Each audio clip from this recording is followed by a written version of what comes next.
In the vast and timeless expanse of Greek mythology, few figures shine as brightly as Heracles, the son of Zeus and the mortal Alcmene. His tale, one of strength, courage, and redemption, echoes through the ages, reaching from the shadows of the ancient world into our own.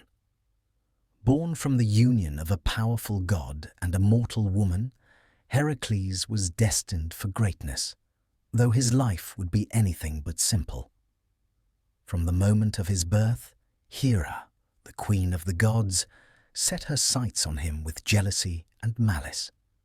Yet, despite her efforts, Heracles' path was one of valor and perseverance. His life, marked by 12 daunting labors and countless trials, would define him as the epitome of heroism in the Greek world. This is the story of Heracles, a hero who, in the face of relentless challenges, rose above his trials to achieve immortality, forever etching his name in the annals of legend. Through feats of unimaginable strength and unyielding resolve, he carved a path not only to greatness, but to understanding the depths of what it means to be human. As we journey through the life of this legendary hero, let us pause and reflect on the timelessness of his story, drawing lessons from his triumphs and tribulations. In the distant world of the gods and mortals, there existed a moment where the paths of divine destiny and human fate intertwined.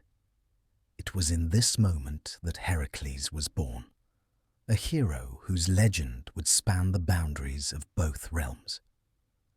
His story begins in a time when the gods of Olympus, powerful and immortal, ruled over the cosmos, and the lives of mortals were shaped by their whims and desires. Heracles was the son of Zeus, the king of the gods, and Alcmene, a mortal woman of great beauty and noble lineage. Alcmene, living in the ancient city of Tiryns, had been chosen by Zeus to be the mother of a hero. Zeus, in his divine form, took on the appearance of her husband, Amphitryon, who was away at war. In the guise of her husband, Zeus came to her in the night, and from this union Heracles was conceived. However, Heracles was not to be the only child born of this divine union. Zeus had made a promise to his wife, Hera, that the child born that night would be the greatest hero, one of divine lineage.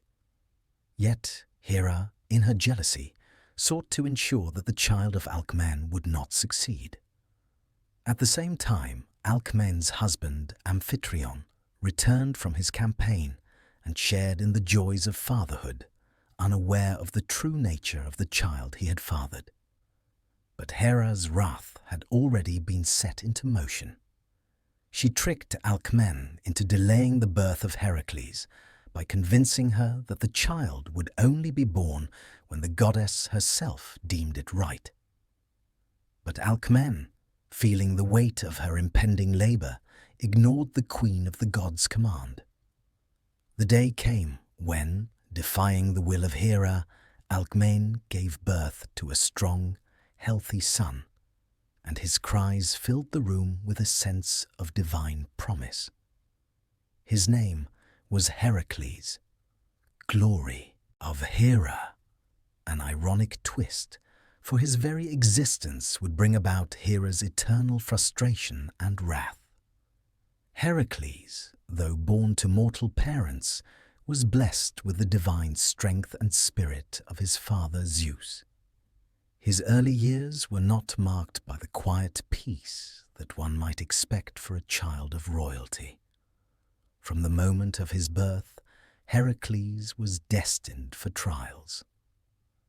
The gods, who had watched over his conception, now saw fit to allow the mortal realm to shape him in ways no other mortal would experience. Hera, ever watchful of Heracles' existence, was not pleased by his birth. She sought to make his life one of suffering. With jealousy burning within her, Hera sent 2 venomous serpents to kill the newborn Heracles. But the infant Heracles, even at such a tender age, was not like any other child. His immense strength, a gift from his father Zeus, was already evident. In a heroic display of power, the baby reached out and squeezed the snakes, strangling them with ease, despite their poisonous fangs. It was a sign of the great feats he would accomplish throughout his life. As the serpents lay lifeless, the gods watched in awe, for they knew this was no ordinary child. This was Heracles, the son of Zeus, whose strength would surpass all others. However, while the gods marveled at the child's power, Hera's anger deepened. She would not stop her efforts to make Heracles' life a constant struggle. Yet, for a time, Heracles lived as a child of both worlds, divine and mortal. He grew up strong, his muscles rippling, even as he played alongside the children of his mortal family. His great strength and courage were known to the people of Tiryns, but they did not know the full extent of his lineage. They simply saw him as a young boy who stood out from the others. Heracles' father, Zeus, often watched from the heavens, taking pride in his son's remarkable feats. But it was his mother, Alcmene, who truly raised him, teaching him the values of honor, respect, and duty. Though she was unaware of the challenges that lay ahead, Alcmene knew that her son was destined for greatness. Yet she could never have imagined the trials that would shape him. As Heracles grew older, his actions began to reflect the strength that was slowly awakening within him. His feats were not just physical. He displayed a sense of leadership and justice that set him apart from his peers. When the people of Tiryns faced hardships or injustice, it was often Heracles who rose to defend them. His deep sense of right and wrong, instilled by his mother, guided him as he grew into the man who would go on to accomplish the 12 labors, each more difficult than the last. But the shadows of Hera loomed over him still. Her relentless jealousy would soon push Heracles into the path of trials and tribulations unlike any mortal had ever faced. Though the birth of Heracles marked the beginning of an extraordinary journey, it also heralded the start of a series of tests that would challenge his strength, character, and endurance. And so, as Heracles continued to grow, the stage was set for him to take on challenges that would stretch the limits of his power and resilience. Though his path would be fraught with hardship, it would also be filled with triumphs that would etch his name into the hearts of mortals and gods alike. From the moment of Heracles' birth, the goddess Hera, queen of the gods and wife to Zeus, could not abide the existence of the child. The jealousy that burned in her heart was not just that of a spurned wife, but one whose pride had been wounded by the very act of Zeus's infidelity. Despite knowing that Heracles was not to blame for his divine conception, Hera's rage turned toward the innocent child, and thus began a life fraught with immense challenges for Heracles. Hera, knowing the power that Zeus's bloodline would bestow upon Heracles, sought to make his existence as painful and difficult as possible. Her wrath was not reserved only for the time of his birth, but would span much of Heracles' life. As a mortal child, Heracles would be unaware of the great goddess's machinations, but the consequences of her actions would soon shape his path. It was soon after the infant Heracles' triumph over the serpents sent by Hera that the goddess's vengeance became more apparent. She cursed Heracles, ensuring that his life would be one of trial and hardship. It was not enough for Hera to simply take the life of the child. Her desire was to make his existence a constant battle, pushing him toward deeds that no mortal should ever be asked to perform. Hera's first move was to cloud Heracles' mind, causing him to suffer the madness of an uncontrollable rage. This madness would be one of the defining elements of his later life, often leading him into actions that, while heroic, were driven by a passion that sometimes clouded his judgment. It was Hera who sent this madness upon Heracles during his time as a young man, and it was in this fit of frenzy that Heracles committed one of the most tragic and heartbreaking acts of his life. One day, in the grip of Hera's madness, Heracles, in a violent rage, killed his wife, Megara, and their children. It was a moment of darkness and despair, a moment in which Heracles could not remember his own actions. When the madness subsided and Heracles came to his senses, he was horrified at what he had done. The grief of this act would follow him for the rest of his days, but it was also the catalyst for what would become his greatest challenge, the 12 labors. In his grief, Heracles sought counsel from the oracle of Delphi, hoping for guidance and a way to atone for the terrible crimes he had committed. The oracle, under the influence of Apollo, revealed that Heracles could find redemption by performing a series of tasks, 12 labors, each more difficult than the last. These labors, prescribed by King Eurystheus of Tiryns, would serve as the means by which Heracles would atone for the loss of his wife and children and earn forgiveness from the gods. The oracle's prophecy was not merely a call for repentance, but a way for Heracles to channel his immense strength and abilities toward tasks that would ultimately define his heroism. While Heracles was guided by a desire for redemption, the influence of Hera remained ever present. The goddess, ever spiteful, would make these labors even more difficult, seeking to undermine Heracles at every turn. She would challenge his resolve and attempt to destroy him, forcing him to endure more than any mortal could be expected to bear. Though Heracles did not know it at the time, the goddess would continue to test him, her wrath ever looming over his head. Despite the unbearable weight of her vengeance, Heracles did not falter. His quest to complete the 12 labors, though driven by guilt, was also marked by an unwavering determination. His story became one not of punishment, but of transcendence. Through Hera's trials, he would rise, transforming from a hero cursed by the gods into one who would stand among the greatest of them. The first labor that Hera would see Heracles undertake was the capture of the Nemean lion, a beast whose hide was impervious to mortal weapons. This task, seemingly insurmountable, was the first of many that would define Heracles' strength. With his raw power and sheer determination, Heracles overcame the lion, using his bare hands to strangle it to death.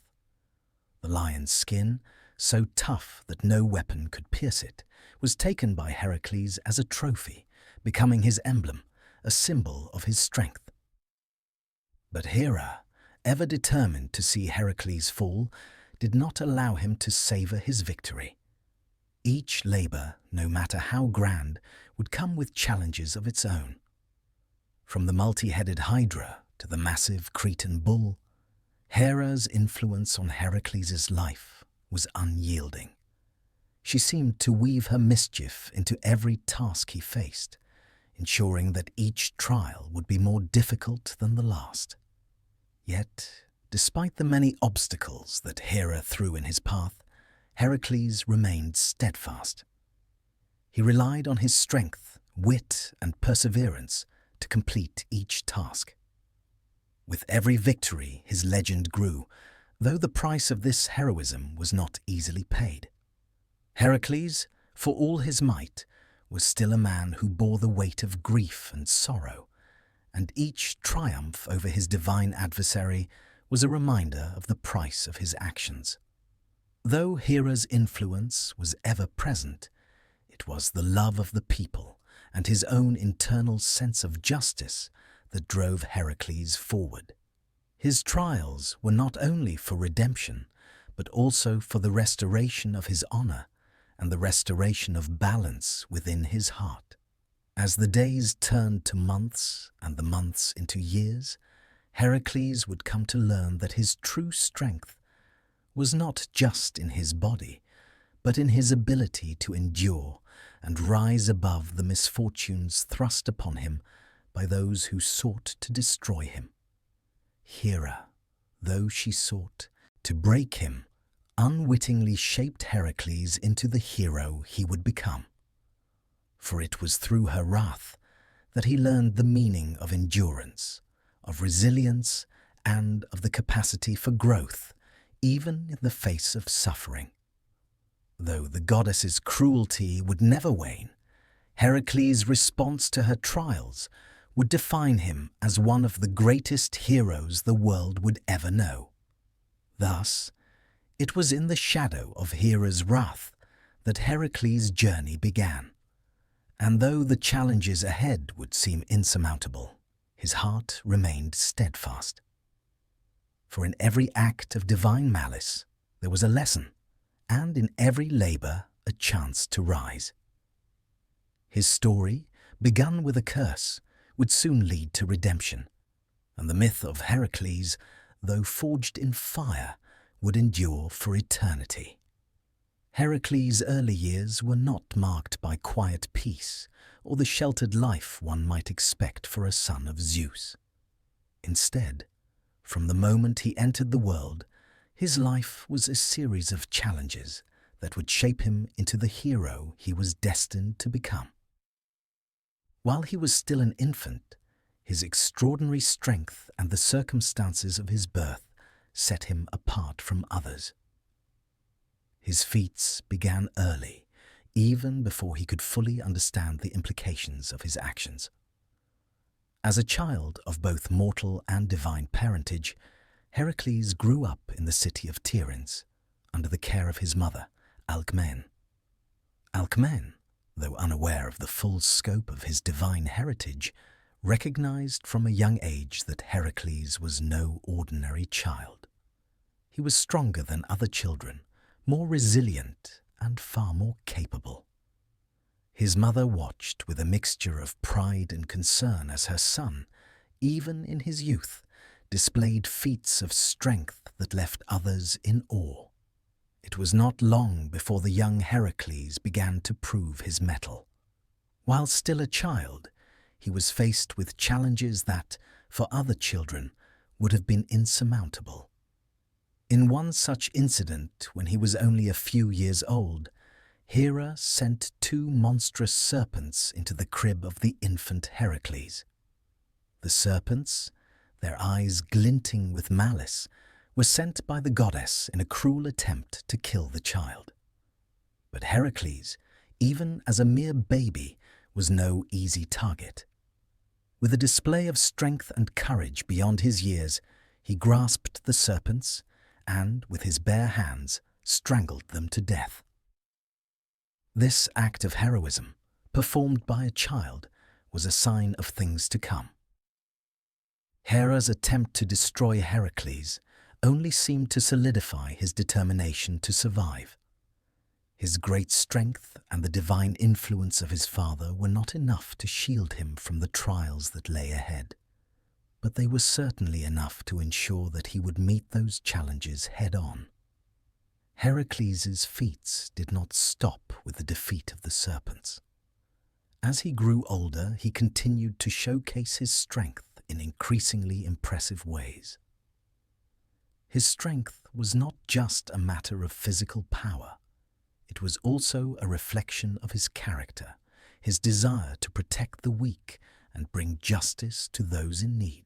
He became known for his willingness to defend the helpless and to fight against the injustices he witnessed in the world around him, One such act occurred when he was still a young man, long before the 12 labours had been set before him.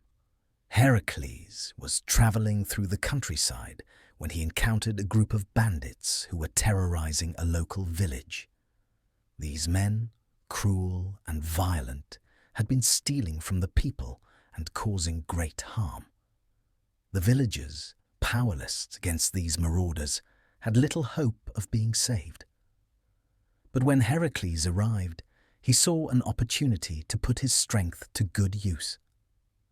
Without hesitation, he rushed to the village and, with his bare hands, defeated the bandits one by one. He drove them out, ensuring that they could never harm the villagers again. This act of courage was just the beginning of the many heroic deeds that would come to define Heracles' early years. Word of his strength and bravery spread quickly throughout the land. People from all corners of Greece began to recognize him as a hero, someone who was capable of performing feats that no ordinary man could accomplish. Yet, despite his growing fame, Heracles remained humble. He did not seek glory for its own sake, but was driven by a deep sense of duty and justice. However, despite the admiration he received from others, Heracles was not without his own struggles. His divine heritage, while granting him immense strength, also brought with it a sense of isolation. Heracles was often torn between his mortal side, which yearned for peace and simplicity, and his divine side, which pushed him toward greatness and the expectations that came with it.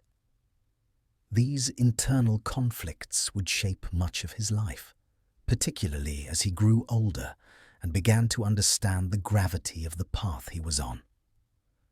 It was during these formative years that Heracles also encountered the first of many mentors who would help guide him on his journey. One of the most significant of these figures was the wise centaur Chiron, who took Heracles under his wing and taught him the arts of healing, music, archery, and philosophy. Chiron, renowned for his wisdom and kindness, recognized in Heracles not only his physical strength, but also his potential for great wisdom. Under Chiron's tutelage, Heracles learned valuable skills that would aid him in his future challenges. Despite the guidance of Chiron, Heracles' path was not always a smooth one. His incredible strength, while a gift, also made it difficult for him to control his emotions and impulses. On several occasions, his overwhelming power led to destructive outbursts that caused harm to those around him. It was in these moments that the darker side of his nature, the side that Hera had exploited with her curse of madness, began to manifest. Yet, even in these moments of rage and frustration, Heracles would often find a way to bring himself back to a place of balance and focus. One particularly poignant moment came when Heracles was invited to a grand feast held by the gods on Mount Olympus. Despite his divine parentage, he was still a mortal man, and his presence in the company of the gods was a rare occurrence. At the feast, Heracles was introduced to the gods, who would become central figures in his later trials. Among them was Athena, the goddess of wisdom, who would guide him in his future quests. Heracles, though often brash and headstrong, found in Athena a sense of guidance and wisdom that would help him navigate the challenges ahead.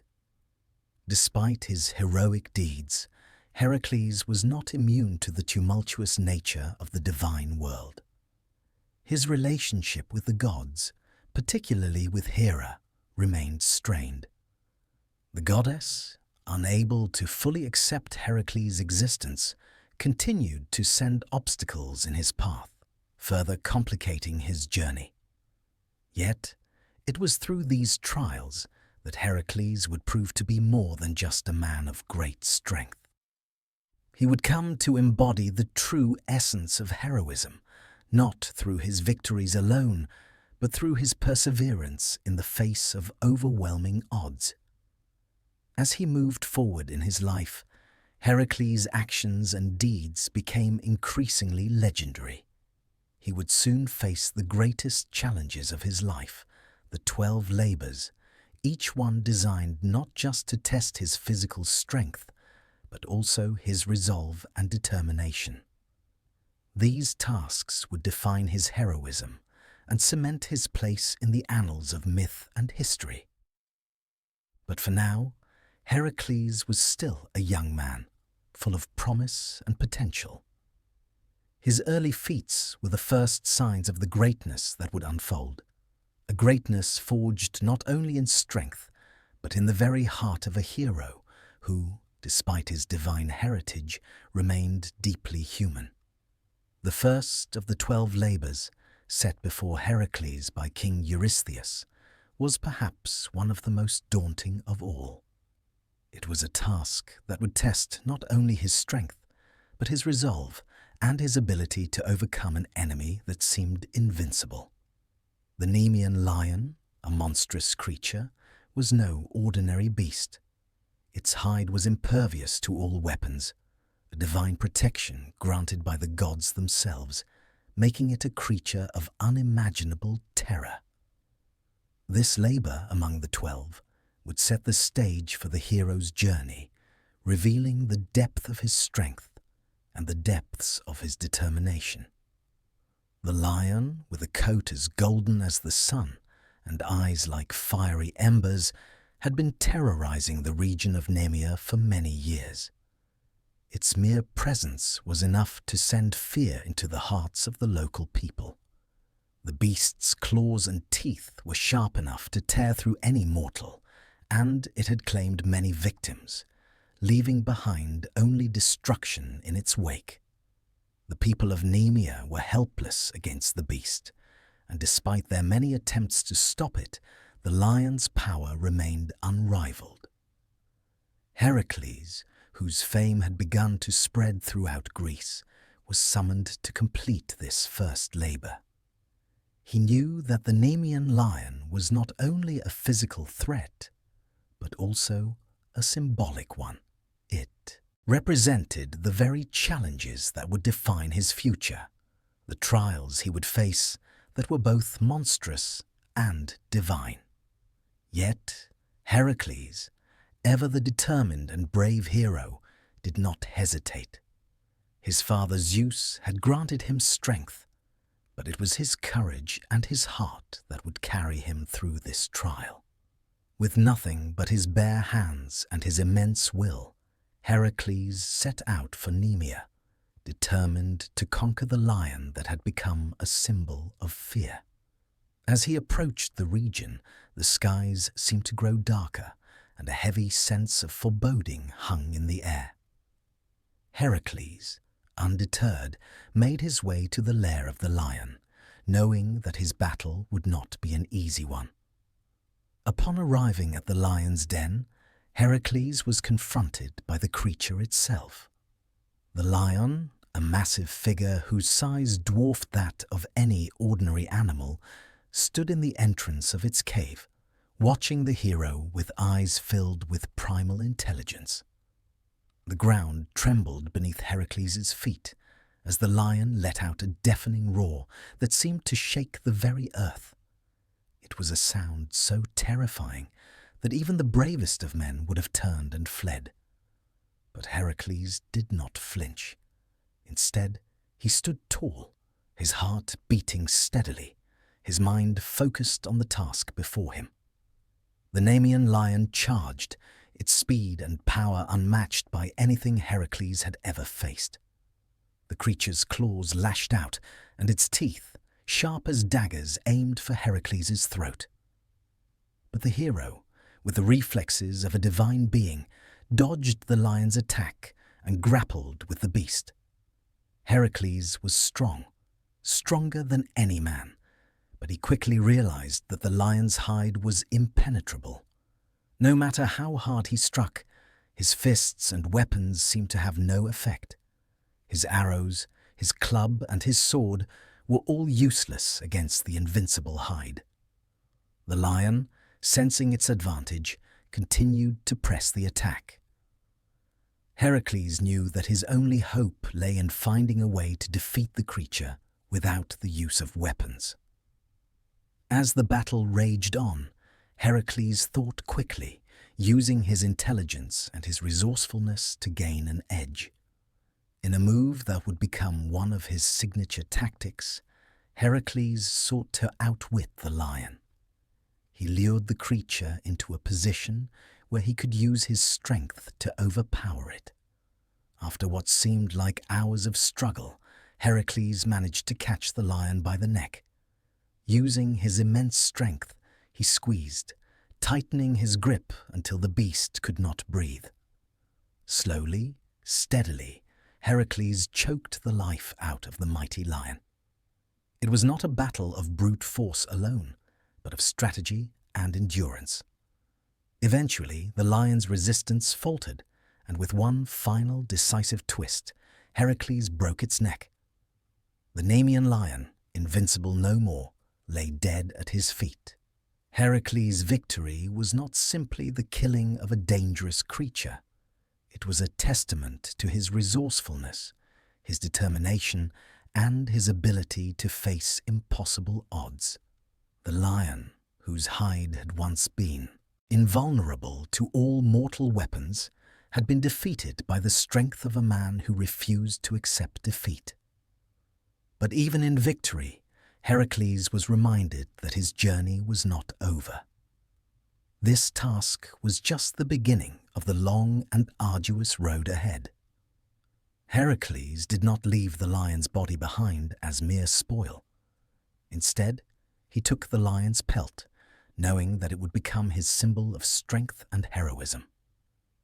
The pelt, which could not be pierced by any mortal weapon, became his armor. It was a constant reminder of the Nemean lion's defeat, and it would accompany him through many more trials to come. The Nemean lion was not just a physical foe. It was a representation of the inner demons that Heracles would face throughout his life. The labor was the first of many that would test his strength, his courage, and his ability to endure in the face of overwhelming adversity. And while he had succeeded in defeating the lion, Heracles knew that his greatest challenge was still ahead. The next labor would be even more difficult, and the road would grow darker with each passing task. In completing the first of the 12 labors, Heracles had not only proved his strength to the world, but had also begun to prove something more important, that no challenge, no matter how great, would break him. The lion had been a powerful foe, but Heracles had shown that with determination, intelligence, and the courage to face what seemed insurmountable, he could overcome anything. As he moved forward, the memory of the Nemean lion would stay with him. It was the first chapter in the long story of his trials, and it would be a reminder to all who heard it that the greatest of heroes are made not just through victory, but through the way they rise to meet the challenges placed before them. After his victory over the Nemean lion, Heracles embarked on the next of his 12 labors, a task that would test not only his strength, but also his endurance and cunning. The 9-headed Hydra, a monstrous serpent-like creature that resided in the swamps of Lerna, was a foe unlike any he had faced before. The Hydra was a terrifying creature, with multiple heads that regrew 2 for every one that was severed. Its breath was poisonous, and it was feared by all who knew of it. No hero, mortal or divine, had ever successfully defeated it, and many had perished in the attempt. The Hydra's lair, deep in the swamps of Lerna, was a place of darkness and danger. The foul stench of decay filled the air, and the waters were thick and murky, making it difficult for any would-be hero to navigate. The Hydra's heads, though all equally deadly, were not its only danger. Its venomous breath and the poisonous nature of its blood added an extra layer of peril to an already seemingly impossible task. The challenge that lay before Heracles was one that seemed more suited to the gods than a mortal man. But Heracles, resolute and driven, did not falter. Heracles approached the swamp, his mind focused and his senses alert. He had already defeated the Nemean lion, but this task would be different. The Hydra was not simply a beast of brute strength, but a creature of malice and regeneration. It was a creature of unrelenting nature, whose very biology made it nearly impossible to defeat. The challenge, Heracles realized, was not only to destroy the Hydra's many heads, but also to ensure that they would not regrow. As he entered the swamp, Heracles saw the Hydra for the first time. The creature was immense, its 9 heads swaying ominously above the murky waters, its many eyes watching with a terrifying hunger. Each head seemed to have its own malevolent intelligence, and they moved in unison, ready to strike at any intruder who dared come too close. The Hydra let out a deafening roar, a sound that echoed through the swamp, and Heracles knew that the battle ahead would not be an easy one. Heracles began the battle by taking aim at the Hydra's heads with his sword. He struck with precision and power, severing one of the heads with a single blow. But as soon as the head was severed, something strange and terrifying happened. 2 new heads grew back in its place. This was the Hydra's curse, a regenerative power that made it almost impossible to defeat by conventional means. For every head Heracles cut off, 2 more would appear in its place, making the creature grow stronger with each strike. Heracles, undeterred by this seemingly insurmountable challenge, quickly realized that his usual tactics would not work. He could not simply rely on his sword to defeat the Hydra, for its regeneration was too powerful. He needed a new approach. Thinking quickly, Heracles remembered a piece of advice he had once heard from the wise centaur Chiron. Fire. The idea came to him in a flash of inspiration. Fire might be the only thing that could prevent the Hydra's heads from regenerating. Heracles immediately called for assistance. He knew he could not complete this task alone. His faithful companion, Iolaus, who had traveled with him on many adventures, arrived at the swamp just as Heracles was grappling with the Hydra's deadly heads. Iolaus, always ready to help, brought with him a brand of fire. As Heracles severed each head, Iolaus would swiftly burn the stump with a torch, preventing new heads from sprouting in its place. The battle was grueling, with Heracles and Iolaus working in tandem to slowly bring the Hydra down. For every head that was severed, Heracles and Iolaus burned the stump, ensuring that the beast's regenerative power could no longer take hold. Slowly, steadily, the Hydra's heads were whittled down until only one remained. This final head, the central one, was the most dangerous of all. It was immortal, impervious to mortal weapons and even to fire. It was this head that had been the true source of the Hydra's power, and it would not fall easily. Heracles, seeing that all his efforts had led to this one final battle, approached the last head with caution. He knew that if he failed now, all the work he had done up to this point would be in vain. With a mighty roar, Heracles struck the immortal head with his sword, severing it in a single blow. As the head fell to the ground, it was not replaced by 2 more, as had happened with the others. The Hydra was finally defeated. Heracles, though victorious, did not leave the swamp without first ensuring that the Hydra's poison would not cause further harm.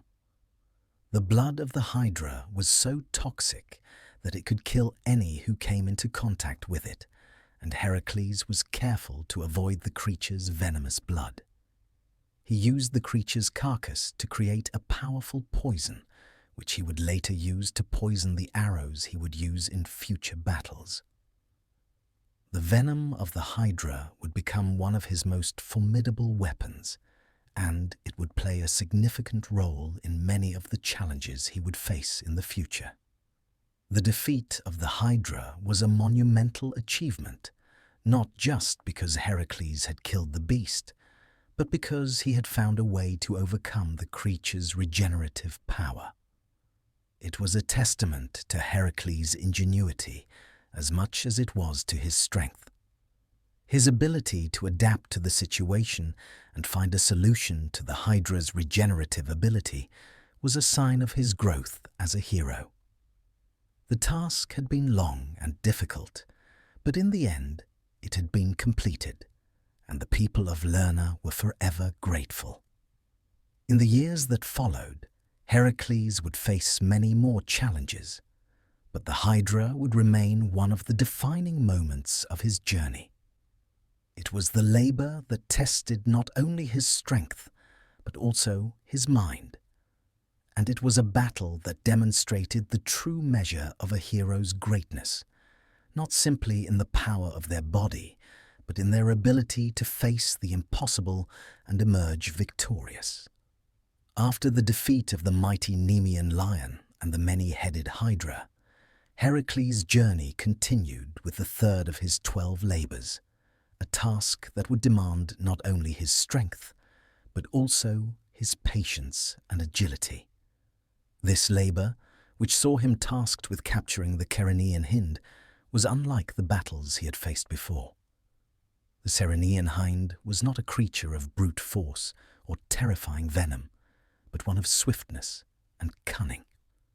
It was an elusive and almost supernatural deer, sacred to Artemis, the goddess of the hunt, with golden antlers and hooves that could outrun even the swiftest of hunters. The Ceryneian hind resided in the forests of Cerinea, far to the east of Greece. Its beauty and grace were known throughout the land, and it was said that no one could catch it, not even the greatest of hunters. But Heracles, in his quest to complete the 12 labors set before him, did not shrink from the challenge. His task was clear. He was to capture the hind, not harm it, and return it to King Eurystheus. The capture of the Ceryneian hind was not a simple hunt. It was a delicate task that required not only strength, but a deep respect for the creature and its divine connection to Artemis. The journey to the forest of Cerinea was long and arduous. Heracles, ever determined, made his way through the rugged terrain, his eyes set firmly on the goal before him. As he travelled, he thought about the nature of the creature he was seeking. The hind was no ordinary animal. It was swift as the wind and could travel at incredible speeds. Its golden antlers shimmered in the sunlight, and its hooves left no trace as it bounded effortlessly through the forest. Heracles knew that this task would require not just physical prowess, but also the ability to think ahead and be patient. Upon reaching the forest, Heracles began his search. For days, he scoured the dense woods, moving silently through the trees, listening for the slightest sound. The hind, however, was elusive. It seemed to always be one step ahead, vanishing into the shadows the moment Heracles came close. The challenge was not one of brute strength, but of endurance and perseverance. Heracles could not simply rush in and overpower the hind. He had to outwit it, anticipate its movements, and, most importantly, respect its untamed nature. As the days wore on, Heracles grew more determined. He knew that the task would not be easy, but he had never been one to give up in the face of adversity. He began to think like the hind, imagining where it might go next, what paths it might take through the forest. Slowly but surely, Heracles began to close the gap between himself and the creature. His patience paid off, and eventually he spotted the hind grazing in a clearing. The Ceryneian hind was a sight to behold. Its golden antlers glistened in the sunlight, and its sleek coat shimmered with the colors of the forest. Heracles, filled with awe, moved quietly toward it, careful not to startle the creature. He knew that this would be the moment that would define the success or failure of the labor. He had to be quick, yet gentle, capturing the hind without causing it harm. As he approached, the hind seemed to sense his presence. It lifted its head, its large eyes meeting Heracles' gaze. There was a moment of stillness, an understanding between the two. Heracles, aware of the sacred nature of the hind and its connection to Artemis, knew that force would not win this battle. He could not simply overpower the creature. He had to win its trust, if only for a moment. The hind, with a sudden burst of speed, darted away, its hooves striking the ground in a flurry of motion. Heracles, undeterred, gave chase, his long legs carrying him swiftly through the forest. The hunt was on, but this was no ordinary chase. The hind, with its supernatural speed, seemed to glide over the terrain, outpacing Heracles at every turn. Yet Heracles was persistent. He pushed his body to the limit, running faster and faster, never allowing the hind to escape his sight. For hours, the two raced through the forest, the distance between them shrinking with every step. Heracles' breath came in ragged gasps, but his determination never wavered. He was not chasing an ordinary prey. He was pursuing a creature that represented the very essence of the hunt, a creature sacred to the gods. His respect for the hind and the challenge it presented drove him onward. Finally, after what seemed like an eternity, Heracles managed to corner the Ceryneian hind near a river. With one final burst of speed, he lunged forward and, with careful hands, captured the creature. He did not harm it. He simply held it gently, his powerful arms wrapped around its slender body. The hind, sensing Heracles' respect for it, ceased its struggle and allowed itself to be subdued. Heracles had done what no man had ever done before. He had captured the Ceryneian hind without harm. Heracles' success was not just in the capture of the hind, but in the way he approached the task. It was a victory not of brute strength, but of patience, strategy, and respect for the natural world.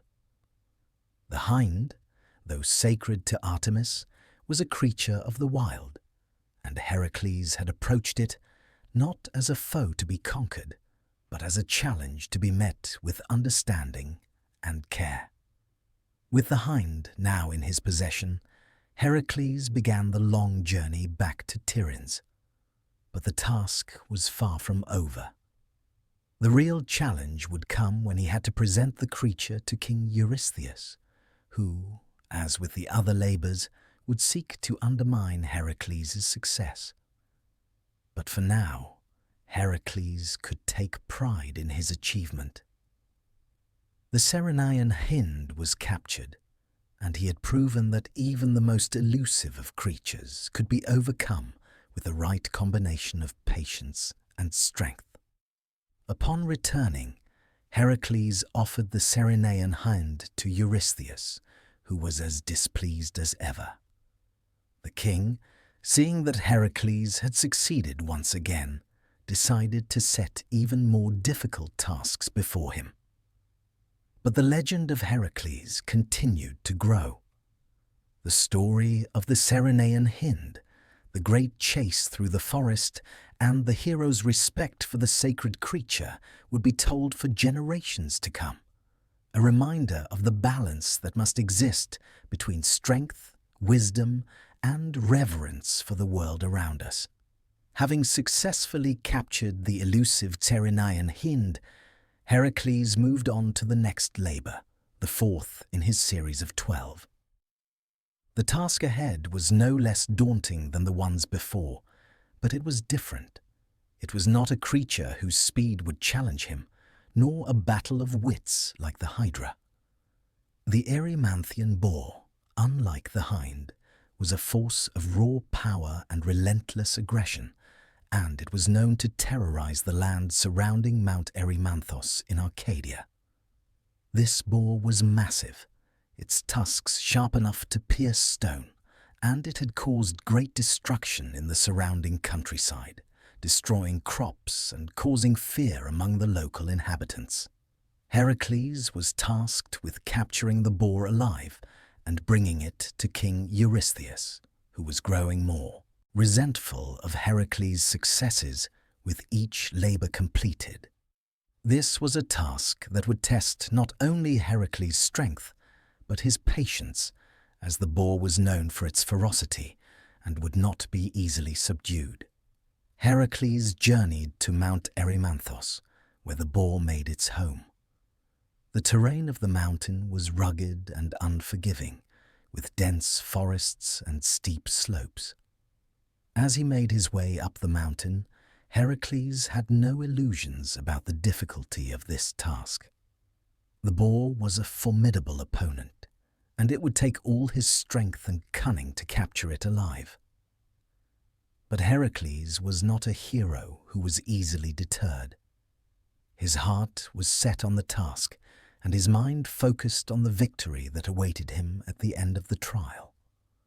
For days, Heracles searched the mountain for signs of the boar. He knew that the creature would be hard to find, as it was a master of the dense woods and the rough terrain.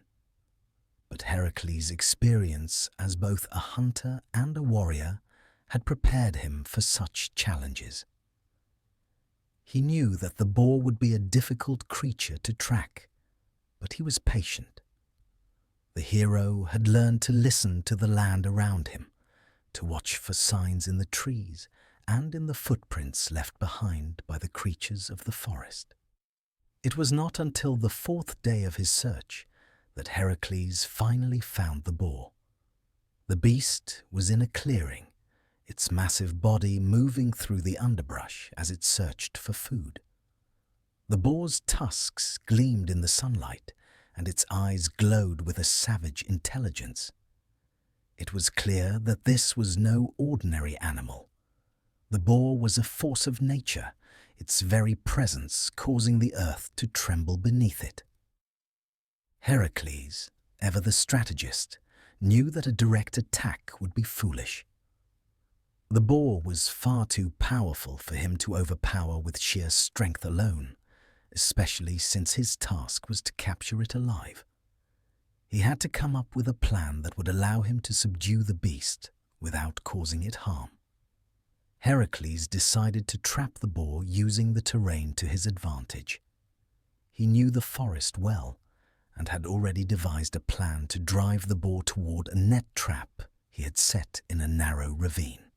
With the boar unaware of the trap, Heracles began to stalk the creature, staying low to the ground and moving quietly through the trees. The moment of the hunt was always the most dangerous, for one wrong move could alert the beast and cause it to charge. Heracles' focus was absolute, his muscles taut with the anticipation of what was to come. He had to be careful not to make any noise, not to alert the boar to his presence. As the boar moved closer to the ravine, Heracles sprang into action. With a roar, he charged at the creature, causing it to turn toward him in surprise. The boar, in its panic, began to charge as well, its massive form crashing through the underbrush. Heracles, knowing he had only one chance to succeed, dodged to the side, leading the boar directly toward the trap. With one final leap, the boar fell into the narrow ravine, and Heracles quickly threw the net over it, ensnaring it. The boar struggled violently, its tusks slashing at the ropes, but the net held strong. Heracles, using all his strength and skill, managed to subdue the boar, tying it securely. The beast continued to thrash and snort, but Heracles did not falter. His hands were steady, his resolve unshaken. He knew that the task was not yet complete. He still had to bring the boar back to King Eurystheus. Heracles, having captured the boar alive, began the long journey back to Tiryns. The path was difficult, and the boar's struggles made the journey even more perilous. It was no easy feat to carry such a powerful creature over the rugged terrain, and the boar's continued resistance made it all the more challenging. But Heracles was not a hero known for his ease or comfort. Every step was a test of his strength, and every moment that passed was another victory in his ongoing battle to complete the 12 labors. When he finally arrived in Tiryns, Heracles presented the boar to King Eurystheus. The king, as always, was displeased, for he was determined to find some flaw in Heracles' successes. Yet, despite his attempts to belittle the hero, Eurystheus could not deny the triumph of Heracles' achievement. The boar, a creature that had terrorized the people of Arcadia for so long, was now in Heracles' grasp, a symbol of his strength and determination. The task of capturing the Erymanthian boar was significant not just for the challenge it posed, but for what it represented.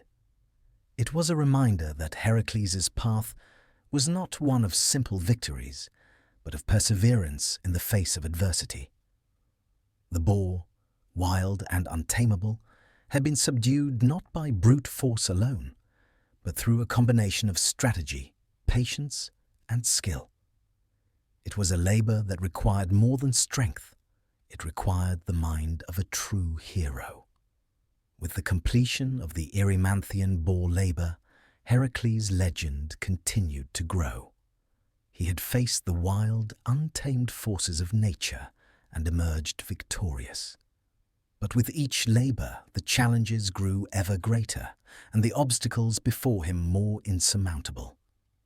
Yet Heracles pressed forward, knowing that the completion of these trials would ultimately define his place in the pantheon of Greek heroes. Heracles' fourth labor, the capture of the Erymanthian boar, had been a triumph of strength and strategy.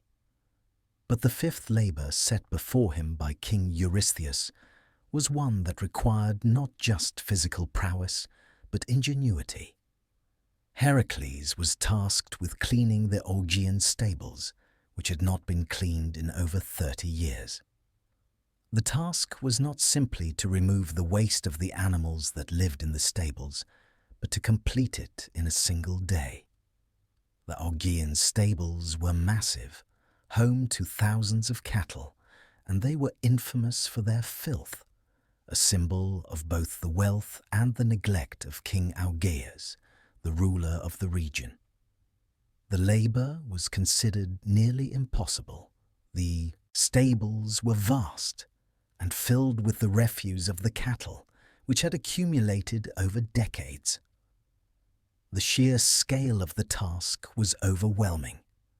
The stench from the stables was said to be unbearable, and the amount of manure was so great that it seemed as though it would take a team of workers months to clean. Yet, King Eurystheus, ever intent on burdening Heracles with the most difficult tasks, set this labor before him as yet another test of his heroism. Heracles, however, was not a man who shied away from a challenge, no matter how impossible it seemed. His strength and resourcefulness had carried him through many trials already, and now he would need to rely on his wit and creativity to complete this task. When he first arrived at the Augean stables, he surveyed the enormity of the problem. The stables were filled with years of accumulated waste, and there seemed to be no way to clear it without hours of tedious, back-breaking labor. But Heracles had a different plan in mind. Instead of attempting to clean the stables by hand, Heracles turned his attention to the natural resources at his disposal. He had already proven his strength by overcoming fierce beasts, but now he would show his ability to think outside the box. He knew that the task was too great for a mere man to complete in such a short time, but perhaps the power of the gods could aid him in this labor. With this in mind, Heracles turned to the rivers that flowed near the stables. Specifically, he focused on two rivers, the Alpheus and the Peneus. Both were powerful, fast-moving rivers, and Heracles realized that he could use their currents to help him clear the filth. Heracles began by diverting the course of the two rivers, redirecting their waters to flow through the stables. The flood of water from the rivers began to sweep through the vast structure, flushing out the decades of waste with incredible force. The flow of water was so powerful that it washed the entire interior of the stables clean in a matter of hours. The stables, once filled with filth and decay, were now as fresh and clean as they had ever been. As the water carried away the muck and refuse, Heracles stood back and admired his work. The Augean stables, which had once seemed an insurmountable challenge, were now transformed. The task had been completed in a fraction of the time that anyone had thought possible, and Heracles had used not just his strength, but his understanding of nature's power to accomplish the impossible. Yet, despite the ingenious way in which Heracles had completed the labor, King Eurystheus was less than pleased. The king, always seeking to undermine Heracles' successes, claimed that the labor did not truly count because Heracles had used the rivers to accomplish it. He argued that the task had been completed with the help of external forces, and thus Heracles had not truly earned the victory. Eurystheus, who had hoped to see Heracles fail, could not deny the results, but he insisted that the labor should not be counted toward the completion of the 12 labors. This challenge, like the others, was another reminder of the futility of Eurystheus's attempts to diminish Heracles' accomplishments. Despite the king's refusal to acknowledge the brilliance of Heracles' method, the people of Greece saw the labor for what it was, a triumph of ingenuity. Heracles had not simply completed a task of strength. He had used his intellect and resourcefulness to achieve the impossible. It was a victory that showcased his heroism in a new light, highlighting not only his brawn, but his ability to think creatively in the face of overwhelming odds. The Augean stables labor also served as a metaphor for the larger challenges of Heracles' life. Like the immense piles of waste that filled the stables, the challenges that he faced were often large, overwhelming, and seemingly insurmountable. Yet, through strength, perseverance, and the ability to find new solutions to old problems, Heracles was able to overcome them. The labor was not just about cleaning a filthy stable. It was about showing that even the most daunting of tasks could be completed through clever thinking and a refusal to be defeated. As Heracles moved forward in his journey, he continued to face trials that required him to push the boundaries of his strength and intellect. The Augean stables may have been just one labour in the long series of tasks set before him, but it was a labour that highlighted one of the key qualities that would define Heracles throughout his life: his ability to adapt and overcome, no matter the nature of the challenge. In the aftermath of the Augean stables labour, Heracles did not rest on his laurels. He knew that there were many more tasks ahead of him, each one more difficult and dangerous than the last. But the memory of the stables and the way in which he had used his intellect to complete the impossible would stay with him as a reminder that true heroism comes not only from strength, but from the ability to think beyond the conventional. The rivers, the stables, and the challenge were all part of the journey that would make Heracles one of the greatest heroes in Greek mythology. Following the monumental task of cleaning the Augean stables, Heracles' journey continued with the next of his 12 labours, one that presented a very different challenge. This time, the hero faced an enemy unlike any he had encountered before.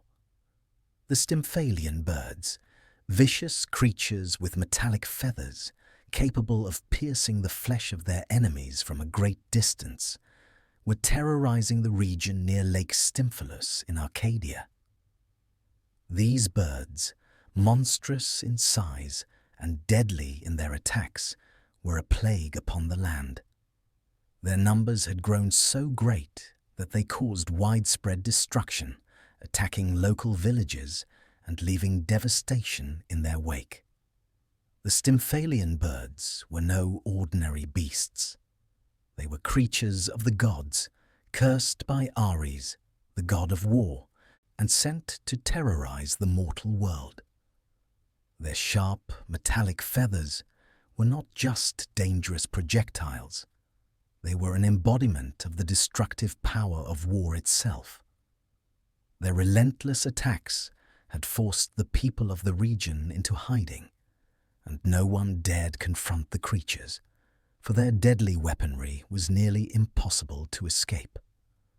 Heracles, ever the hero, was tasked with ridding the land of this avian menace. But the challenge before him was a difficult one. Unlike the other labours, where brute strength and cunning had been enough to overcome the beast, the Stymphalian birds were formidable foes that required a different approach. Their numbers were vast, and their ability to strike from a distance made them nearly impossible to combat with conventional methods. Heracles needed not only strength, but strategy to succeed in this task. When Heracles arrived at the shores of Lake Stymphalus, he found that the birds were nesting in the dense reeds that lined the lake. The air was thick with the sound of their harsh cries, a constant reminder of the danger that lay before him. Heracles quickly realized that simply charging in to fight the birds would be foolish. The creatures were too numerous, and their ability to attack from the air made them an overwhelming force. It was then that Athena, the goddess of wisdom, appeared to Heracles. Athena, recognizing the difficulty of the task, decided to offer him her assistance. She provided Heracles with a bronze rattle, a divine instrument that would help him flush the birds from their hiding places. Athena explained that by shaking the rattle, he would create a noise so loud and disorienting that it would drive the birds out of the reeds and into the open air, where they would be vulnerable to attack. Heracles, now armed with the divine rattle, approached the lake. He stood at the edge of the water, the noise of the rattle echoing through the air. The sound was unlike anything the birds had ever heard, a harsh, grating noise that sent them into a frenzy. As the birds were driven from the reeds, Heracles took advantage of their vulnerability. He began to shoot them down with his arrows, his aim true and his strength unwavering. But the Stymphalian birds were not easily defeated. As they took flight, they became a blur of motion, their sharp, metallic feathers flying toward Heracles like arrows themselves. The hero's shield, made from the toughest of materials, absorbed many of the blows, but others found their mark, causing Heracles to stagger under the weight of the assault. Despite the danger, Heracles remained resolute. His bow, a gift from Apollo, was powerful and precise, and his arrows flew faster than the birds could evade them. The battle raged on, the birds attacking from every direction, their shrill cries filling the air. Heracles' task was not just to fight the birds, but to ensure that none of them escaped. Each one of these creatures posed a danger to the land, and Heracles knew that his mission was to eliminate the entire flock. He used every bit of his skill and strength to keep the birds at bay, his arrows striking with deadly accuracy as they came within range. But the battle was not won solely through his strength and archery. Heracles' tactical thinking was what ultimately tipped the scales. He recognized that he needed to change his strategy to deal with the sheer number of birds. The sound of the rattle, which had initially driven the birds into the open, was now being used to lure them in. Heracles continued to shake the rattle, and when the birds began to gather again, he launched a final, decisive attack, striking down the remaining creatures with swift precision.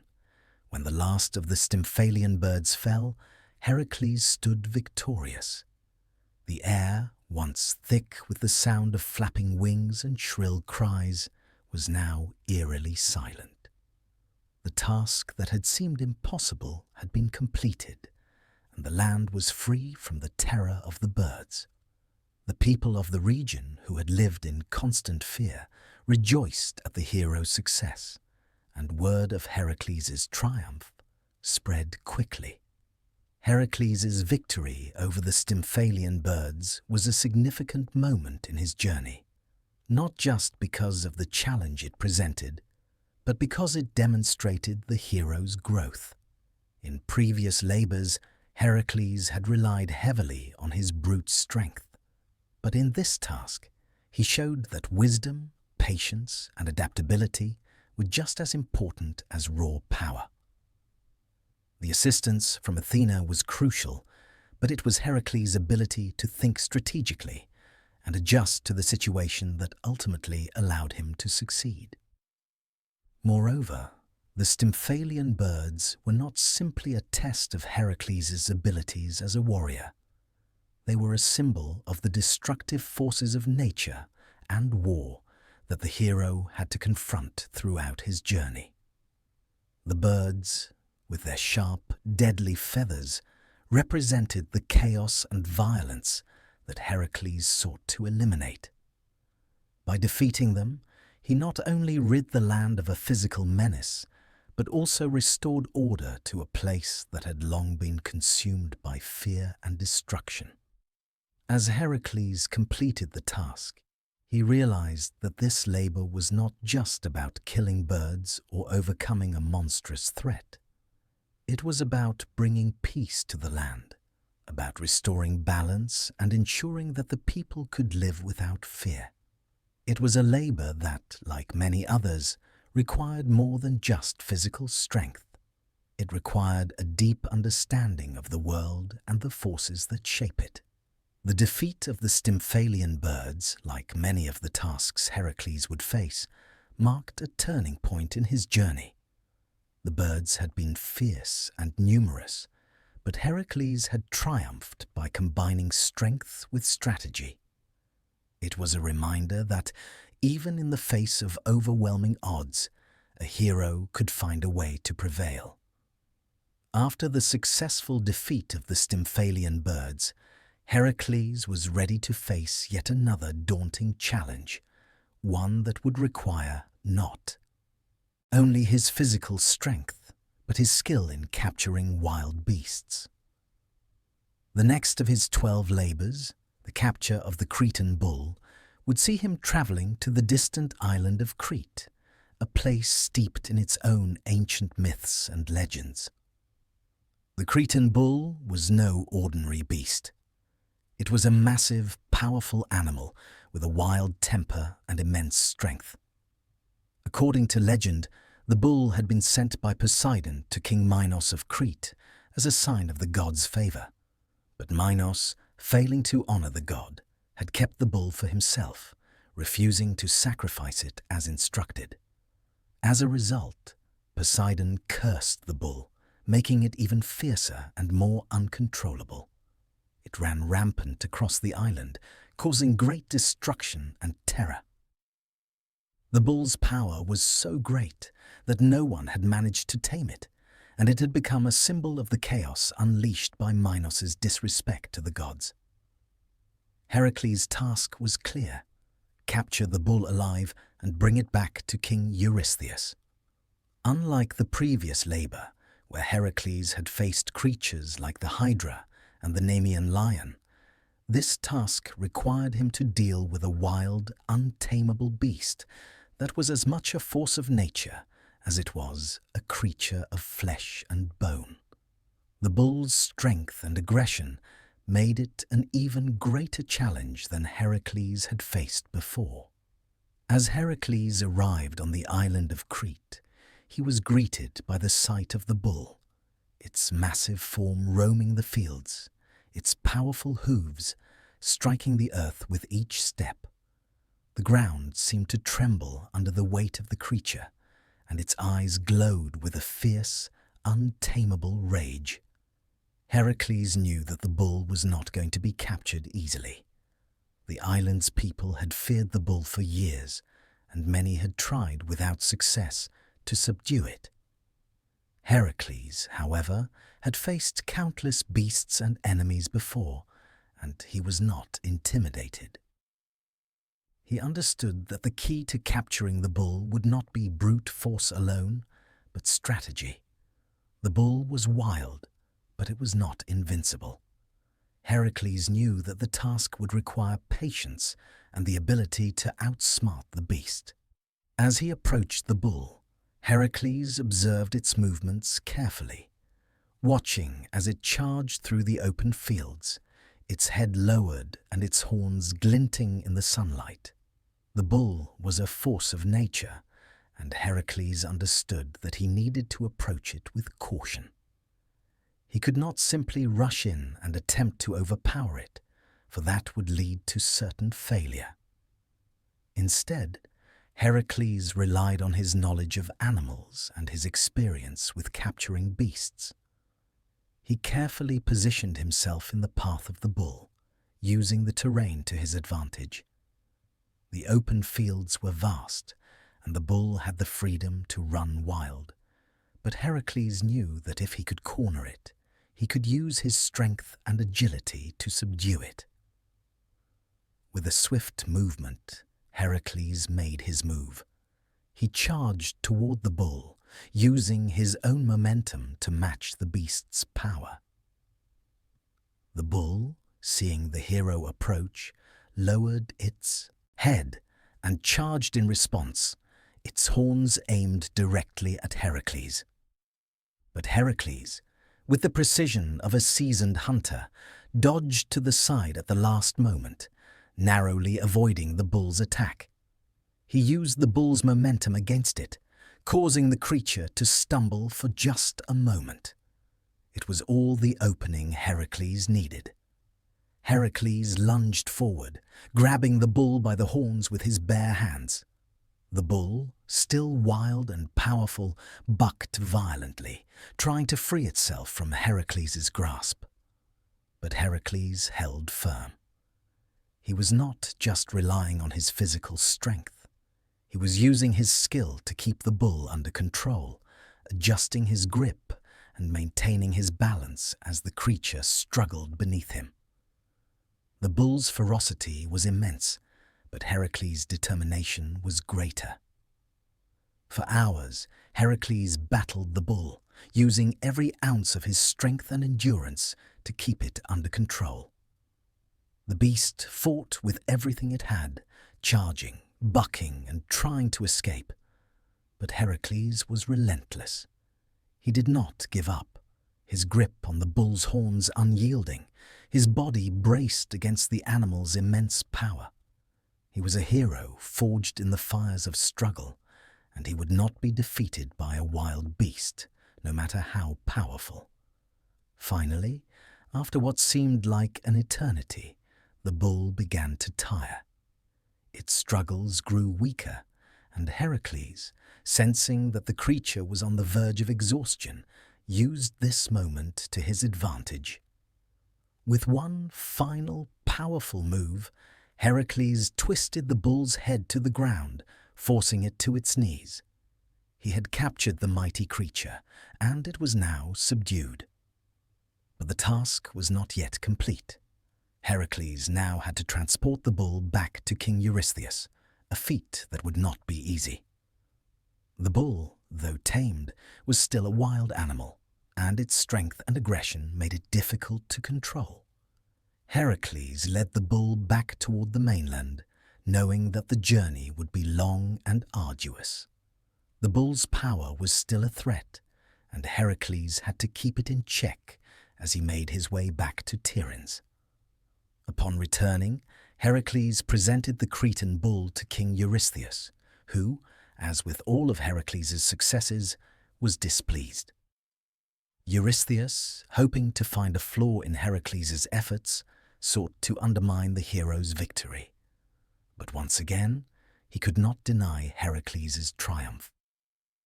The bull, a creature so powerful and uncontrollable that it had once been a symbol of Poseidon's wrath, was now under the hero's control.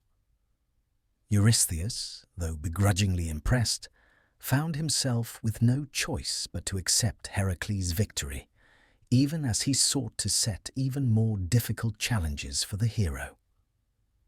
The capture of the Cretan bull was a reminder of Heracles' unyielding strength and determination.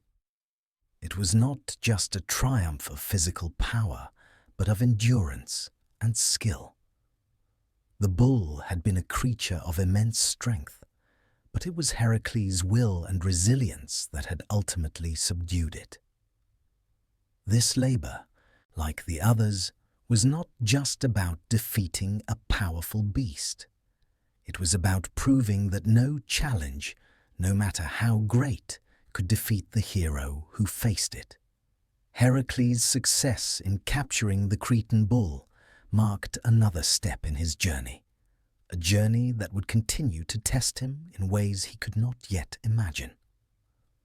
With each labor, he grew stronger, wiser, and more resolute. But he knew that the trials ahead would only become more difficult. The Cretan bull was only one of many challenges that stood between him and the completion of his 12 labors, and Heracles was ready to face whatever came next. After the triumphant capture of the Cretan bull, Heracles continued on his journey, tackling each labor with the relentless strength and determination that had become his hallmark. The next of his 12 labors, the capture of the horses of Diomedes, would again test his resolve and skill.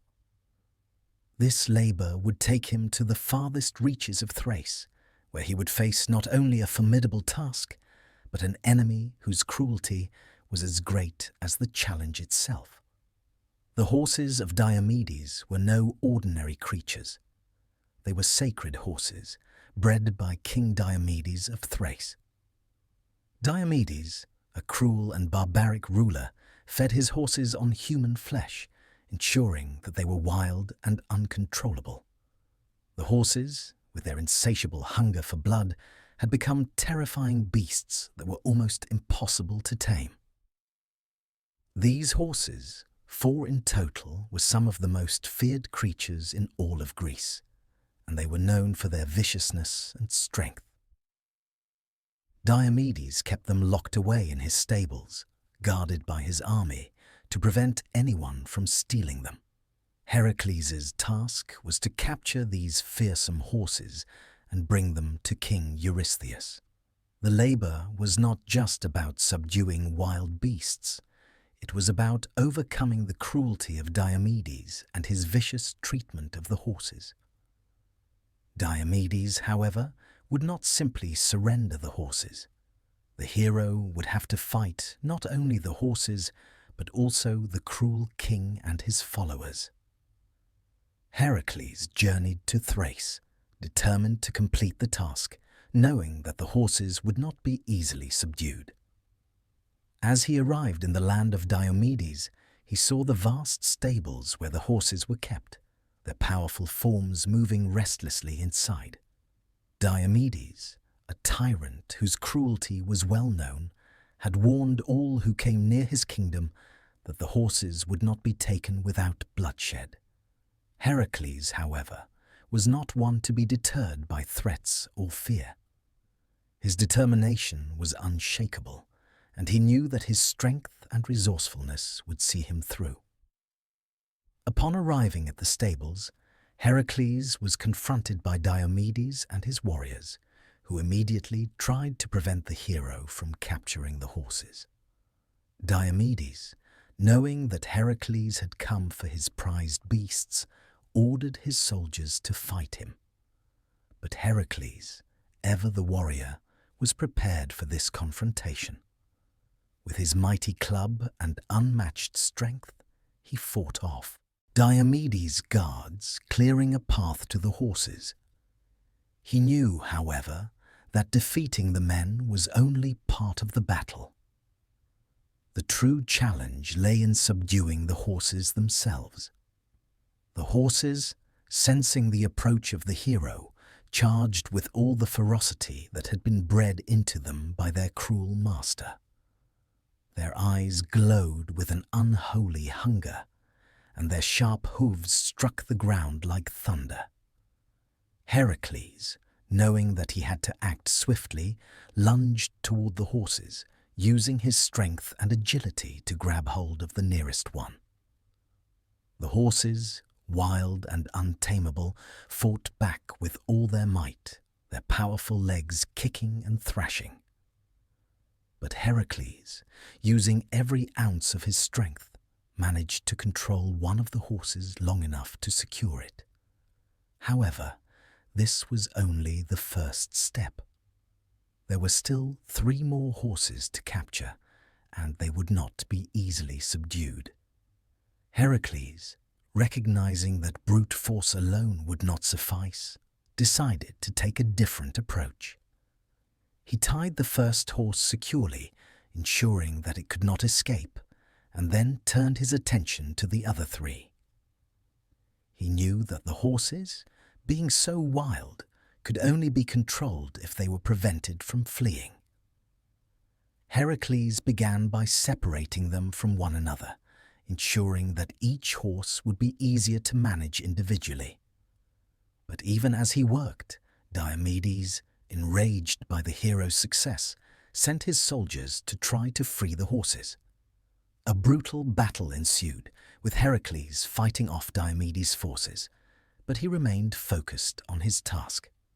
The horses were more than just wild beasts. They were symbols of the cruelty of Diomedes, and Heracles knew that capturing them was as much about defeating the king's tyranny as it was about completing the labor. After a fierce struggle, Heracles was able to subdue the remaining 3 horses, securing them with ropes and ensuring that they could not escape. But Heracles' task was far from complete.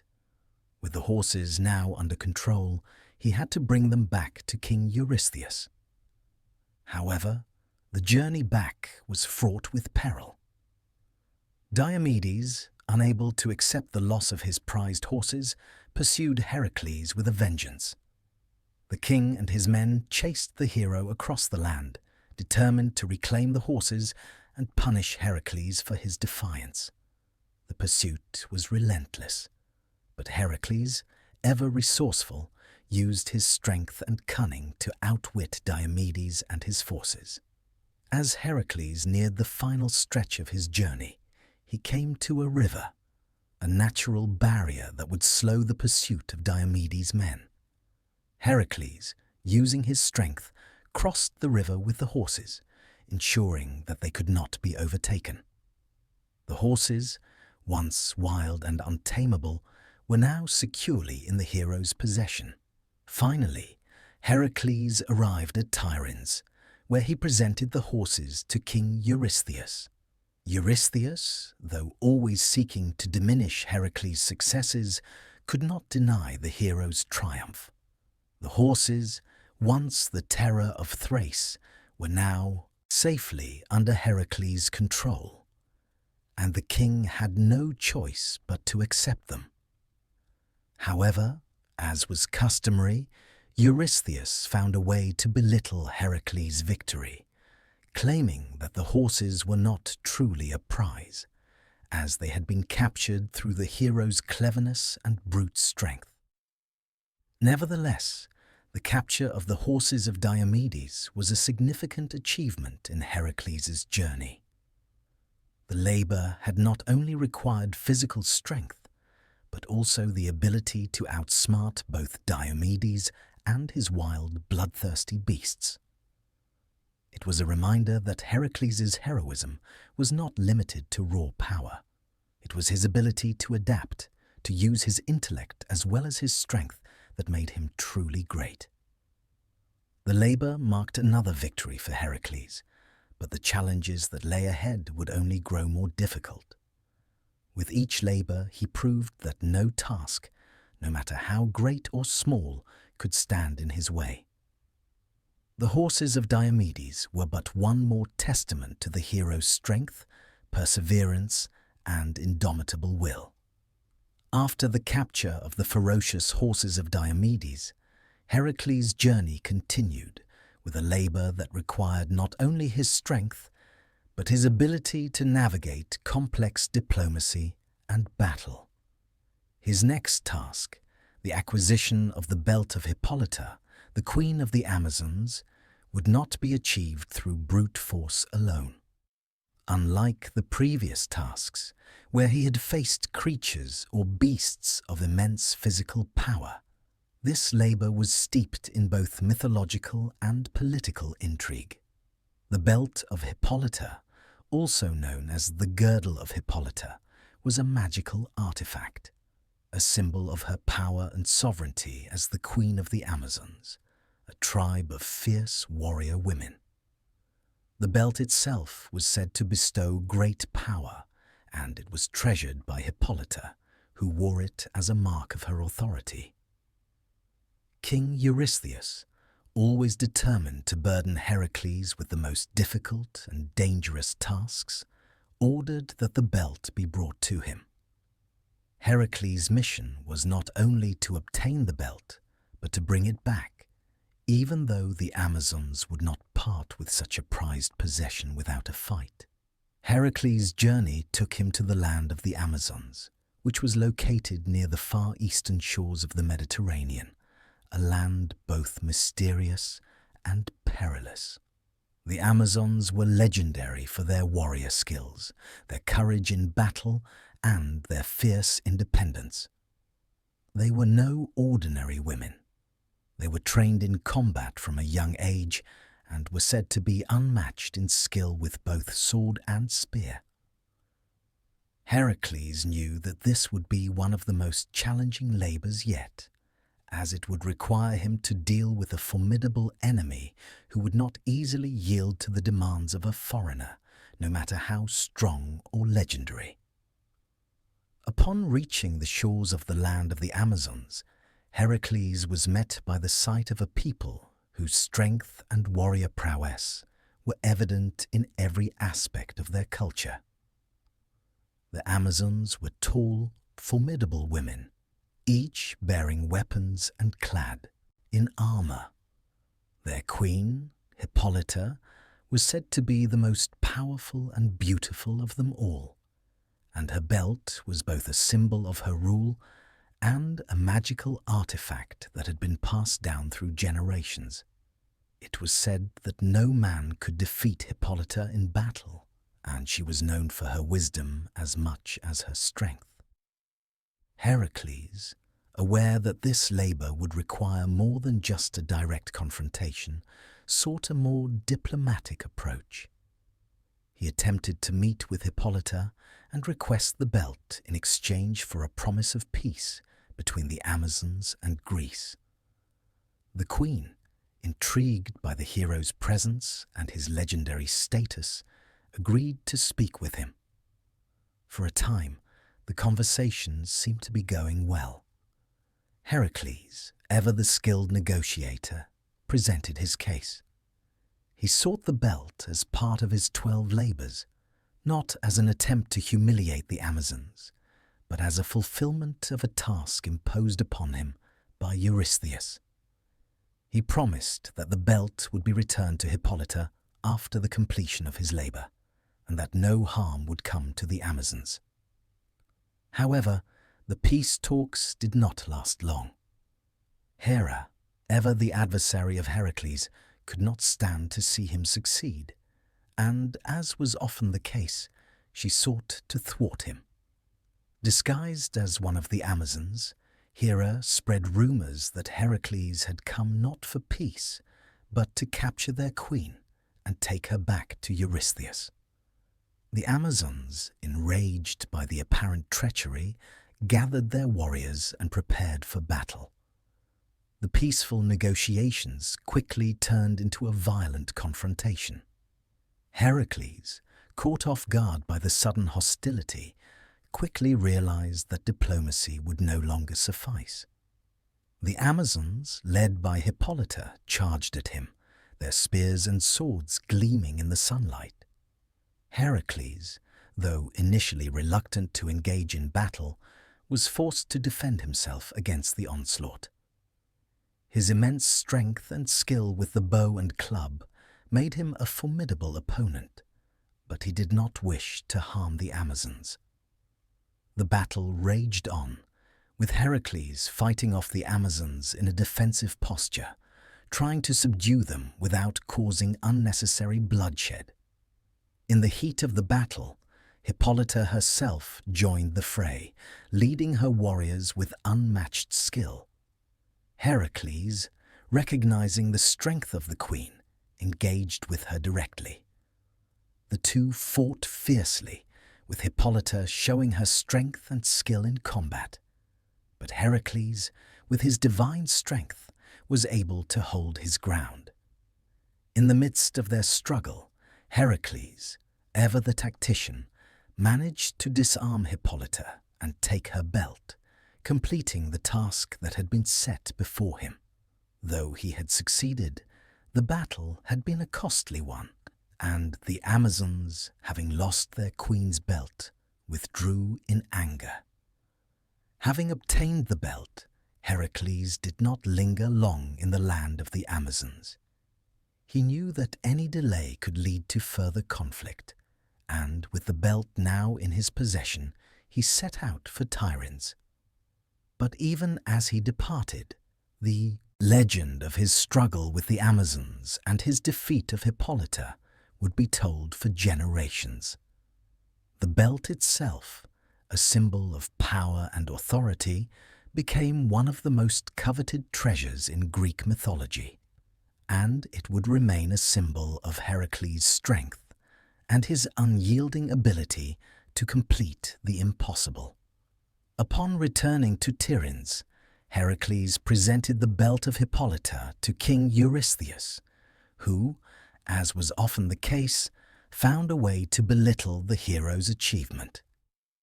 Despite Heracles' victory, Eurystheus refused to acknowledge the labour as a true triumph, claiming that Heracles had resorted to violence and that the task had been completed under duress. But the people and the gods knew better. Heracles had not only completed the labour, but had also demonstrated the qualities that made him one of the greatest heroes of all time: wisdom, strength, courage, and the ability to adapt to the ever-changing challenges he faced. The capture of the belt of Hippolyta was a defining moment in Heracles' journey, not just for the victory itself, but for the lessons it taught. It was a labor that required more than physical prowess. It required diplomacy, understanding, and the ability to deal with complex situations. Heracles had not only defeated Hippolyta in battle, but had also navigated the complicated relationships between heroes, kings, and gods. It was a reminder that true heroism is not just about strength, but about wisdom and the ability to navigate the challenges of the world with honor. After the acquisition of the belt of Hippolyta, Heracles continued his grueling path of the 12 labors. The next labor presented him with perhaps one of the most daunting and distant challenges of all: his task to retrieve the cattle of Geryon, a three-bodied monster who ruled over the distant island of Erythea, far in the western part of the world. The cattle belonging to Geryon were the finest in all the lands, but they were fiercely guarded by both the monstrous Geryon himself and his two-headed dog, Orthrus. Heracles' challenge was not only to capture the cattle, but also to overcome the many obstacles that lay between him and his goal, making this labor a test of both endurance and strength. Geryon, the three-bodied giant, was a being of great power, possessing the strength of 3 men, and his cattle were said to be the most magnificent in all the world. But their beauty was matched only by their fierceness, and Heracles knew that he would need more than just physical strength to succeed in this labor. Geryon's island was located far to the west, across an ocean that was known to be treacherous and vast, and reaching it would require Heracles to traverse great distances and face unimaginable dangers. To begin his journey, Heracles crossed the seas, navigating the perils of the open water with his usual resolve. He was no stranger to long voyages, but this journey would be different. The waters were filled with dangerous creatures, and the journey was fraught with unpredictable hazards. It was a test of his perseverance just to reach Geryon's island, a journey that took him to the farthest reaches of the known world. As he journeyed west, Heracles passed through strange and unfamiliar lands where the very air seemed to hum with a sense of ancient power. But despite the many challenges, Heracles pressed on, his goal firmly in sight. After a long and arduous journey, he finally arrived at the island of Erythea, where Geryon ruled, and it was here that his true battle would begin. Upon reaching the island, Heracles saw the cattle grazing peacefully in a lush field. They were indeed magnificent animals, their coats shining in the sun, their horns sharp and grand. But Heracles knew that these cattle would not be easily claimed. Geryon's island was not only guarded by the monster himself, but also by Orthrus, the two-headed dog, who stood as a fierce protector of the cattle. Heracles first encountered Orthrus, who charged at him with all the fury and speed of a wild animal. The two-headed dog was a formidable opponent, its teeth bared and its growls deafening. The creature was larger and more vicious than any dog Heracles had faced before, and he knew that he would have to subdue it before proceeding. The battle was fierce, but Heracles, ever resourceful, eventually managed to defeat Orthrus by striking him down with his club. The dog fell to the ground, defeated, but Heracles knew that the true challenge was yet to come. He still had to face Geryon himself. As Heracles approached Geryon's stronghold, the three-bodied giant emerged, a towering figure whose size and strength were unmatched by any mortal. Geryon, a being of immense power, was enraged by the death of his dog and was determined to stop Heracles from claiming the cattle. The battle between Heracles and Geryon was nothing short of epic. Geryon fought with the strength of 3 men, each body attacking from a different angle, making it almost impossible for Heracles to land a blow. But Heracles, ever the strategist, used his agility and precision to avoid Geryon's strikes and strike back when the opportunity arose. The battle lasted for what seemed like hours, with neither side giving an inch. But Heracles, fueled by his desire to complete the labor and prove his strength, managed to land a decisive blow to one of Geryon's bodies. The giant roared in pain, but still he fought on, his 2 remaining bodies continuing the assault. With a final, well-placed strike, Heracles brought down the second body, and Geryon, though still alive, was weakened. The third body, no longer able to continue the battle, fell to the ground, and Geryon was defeated. Heracles had triumphed, but the victory came at a high cost. With Geryon slain, Heracles turned his attention to the cattle. The animals, sensing that their master had been defeated, began to panic. Heracles knew that he would need to secure the cattle and begin the long journey back to Tiryns.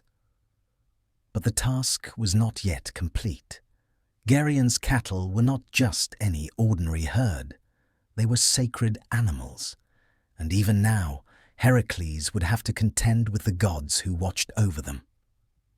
As Heracles began to drive the cattle back, he encountered one final obstacle: Hera.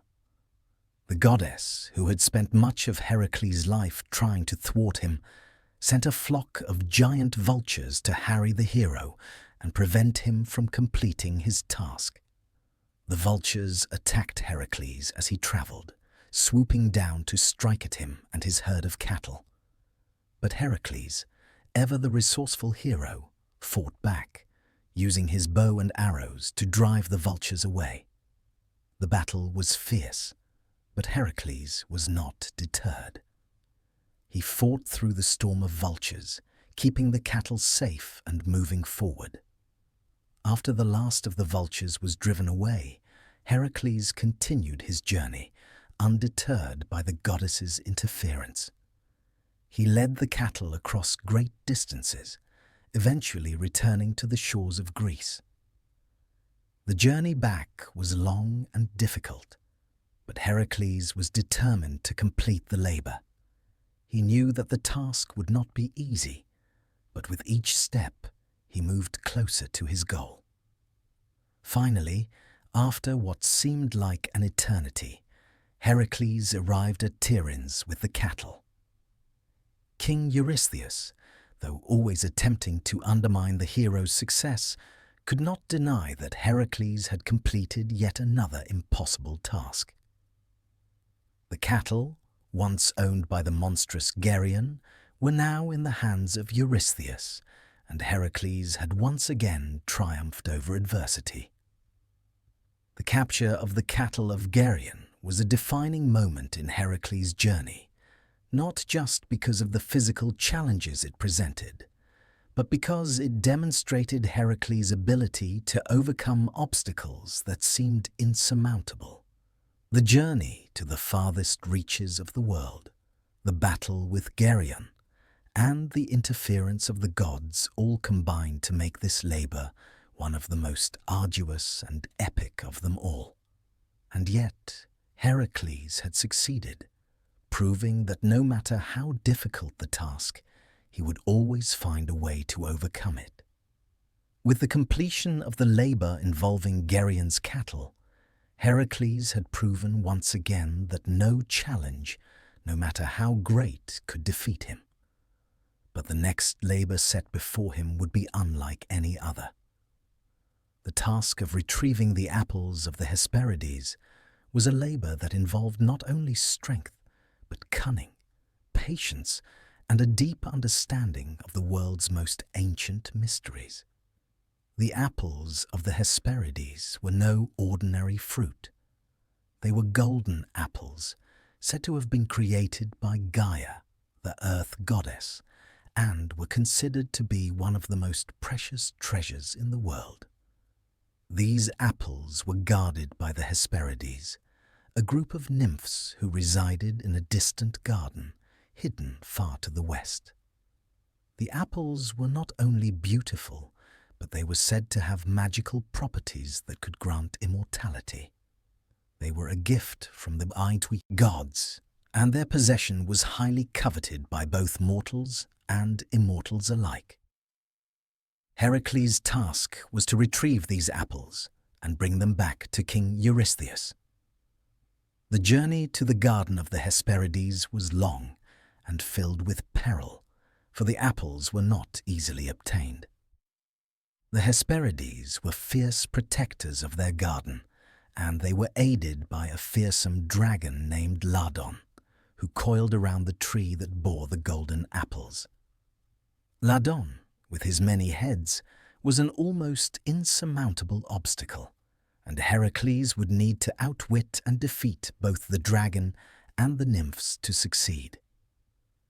But the challenge was even greater than it seemed. The location of the garden was not known to many, and Heracles would need to find a way to navigate the treacherous lands that lay between him and the garden. His path would take him through strange lands, across the great oceans, and into the realm of the gods themselves.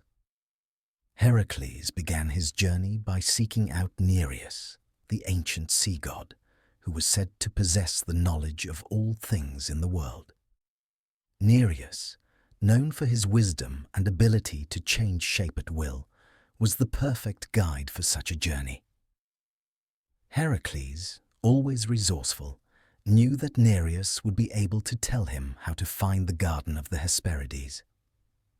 However, Nereus was not easily caught, for he could change his form into anything he wished, from a fish to a tree, making it nearly impossible to grasp hold of him. Heracles, however, was determined. When he found Nereus, he used his strength and patience to hold onto the god, refusing to let go as Nereus changed form again and again. After a long struggle, Nereus, impressed by Heracles' resolve, agreed to tell him the way to the garden. He revealed that the garden was located at the ends of the earth, far beyond the known world, and that it was guarded by both the Hesperides and Ladon, the dragon. Nereus also told Heracles that the only way to enter the garden was to seek out the help of Atlas, the Titan who held the sky upon his shoulders. Atlas, Nereus explained, was the key to obtaining the apples. The Titan, though imprisoned for eternity by Zeus, knew the way to the garden and could retrieve the apples for Heracles. However, Atlas was not likely to help willingly. He had been burdened with his task of holding the sky for all eternity, and the thought of carrying such a heavy weight had made him bitter and resentful. Heracles, now understanding the full scope of his challenge, set out to find Atlas, knowing that the Titan would be crucial to his success. After a long journey, Heracles arrived at the place where Atlas was imprisoned. The Titan stood beneath the heavens, holding up the weight of the sky on his shoulders, a task that was as eternal as it was exhausting. The sight of Atlas was one of both strength and sadness, for the Titan's immense muscles were bulging from the weight he bore, yet his face was weary, his expression one of unrelenting suffering. Heracles, ever bold and unyielding, approached Atlas and offered to take on the burden of holding the sky for a time in exchange for Atlas's help in retrieving the apples. Atlas, seeing a brief respite from his eternal torment, agreed to the bargain. He carefully passed the weight of the sky to Heracles and instructed the hero to hold it while Atlas went to retrieve the apples. As Heracles stood beneath the heavens, his powerful muscles straining under the weight of the sky, he realized the enormity of the task he had taken on. The weight of the sky was unbearable, and Heracles struggled to maintain his balance. But he held the burden, knowing that the success of his labor depended on his ability to endure. Meanwhile, Atlas traveled to the garden of the Hesperides, where he easily retrieved the golden apples, the prized treasure of the gods. When Atlas returned with the apples, Heracles, his arms aching from the immense weight of the sky, asked the Titan to take back the burden so that he could return the apples to King Eurystheus. But Atlas, seeing that he had finally been freed from the weight of the sky, had no intention of resuming his role. He told Heracles that he could keep the sky for himself and take the apples to Eurystheus, leaving the Titan free to go as he pleased. Heracles, ever clever, realized that Atlas was trying to deceive him. He agreed to the bargain, telling Atlas that he would gladly take the burden of the sky once more. However, he needed to adjust his shoulders before resuming the weight. Atlas, eager to be rid of the burden, agreed to take the sky back for a moment. The moment Atlas took the sky back, Heracles seized the opportunity, quickly retrieving the apples and making his escape. With the golden apples now in his possession, Heracles began the long journey back to King Eurystheus. The labor had been difficult, but his determination and wit had ensured his success. Upon returning, Eurystheus, as always, tried to diminish Heracles' triumph, but could not deny the hero's accomplishment. The apples of the Hesperides, once guarded by the gods themselves, were now in the hands of Heracles, who had faced not only physical challenges, but had also navigated the realms of gods and titans to complete the labor. The retrieval of the apples of the Hesperides was a testament to Heracles' growth as a hero. It was no longer just his strength that defined him. It was his ability to navigate complex situations, to outwit even the gods themselves, and to endure unimaginable burdens. This labor marked another significant step on his path to redemption, and the apples themselves became a symbol of his ability to achieve the impossible. With the completion of the 12 labors nearing its end, Heracles faced his final and most daunting challenge: the capture of Cerberus, the three-headed hound who guarded the gates of the underworld. Unlike the other labors, this one was not about defeating a beast, collecting a prize, or performing a great feat of strength. It was about venturing into the realm of the dead itself and confronting a creature that was both terrifying and untamable. Cerberus was no mere animal. He was a guardian, a monstrous creature tasked with preventing the souls of the dead from escaping the underworld. His presence was the very embodiment of death's finality. Heracles' task, given to him by King Eurystheus, was to capture Cerberus alive and bring him to the mortal realm. It was a task that seemed impossible, for no mortal had ever entered the underworld and returned, let alone captured its most fearsome inhabitant. Heracles, however, was no stranger to impossible tasks. His strength, his courage, and his unyielding determination had carried him through every other labor, and he was resolute in his belief that he would succeed in this final challenge. The journey to the underworld began as a dark and perilous one. Heracles knew that he would need guidance to navigate this realm, and so he sought the counsel of the god Hermes, the messenger god who was also known for his ability to travel freely between the worlds of the living and the dead. Hermes, ever wise and compassionate, instructed Heracles on how to enter the underworld, warning him of the dangers he would face within. The path was fraught with obstacles, not just physical, but spiritual. Heracles would need to rely on more than just his strength to succeed.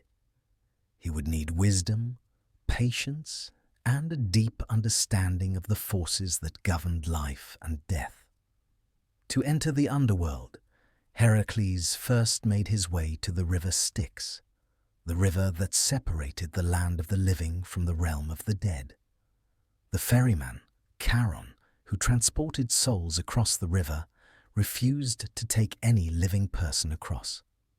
But Heracles, undeterred, overpowered Charon and forced him to take him across the river.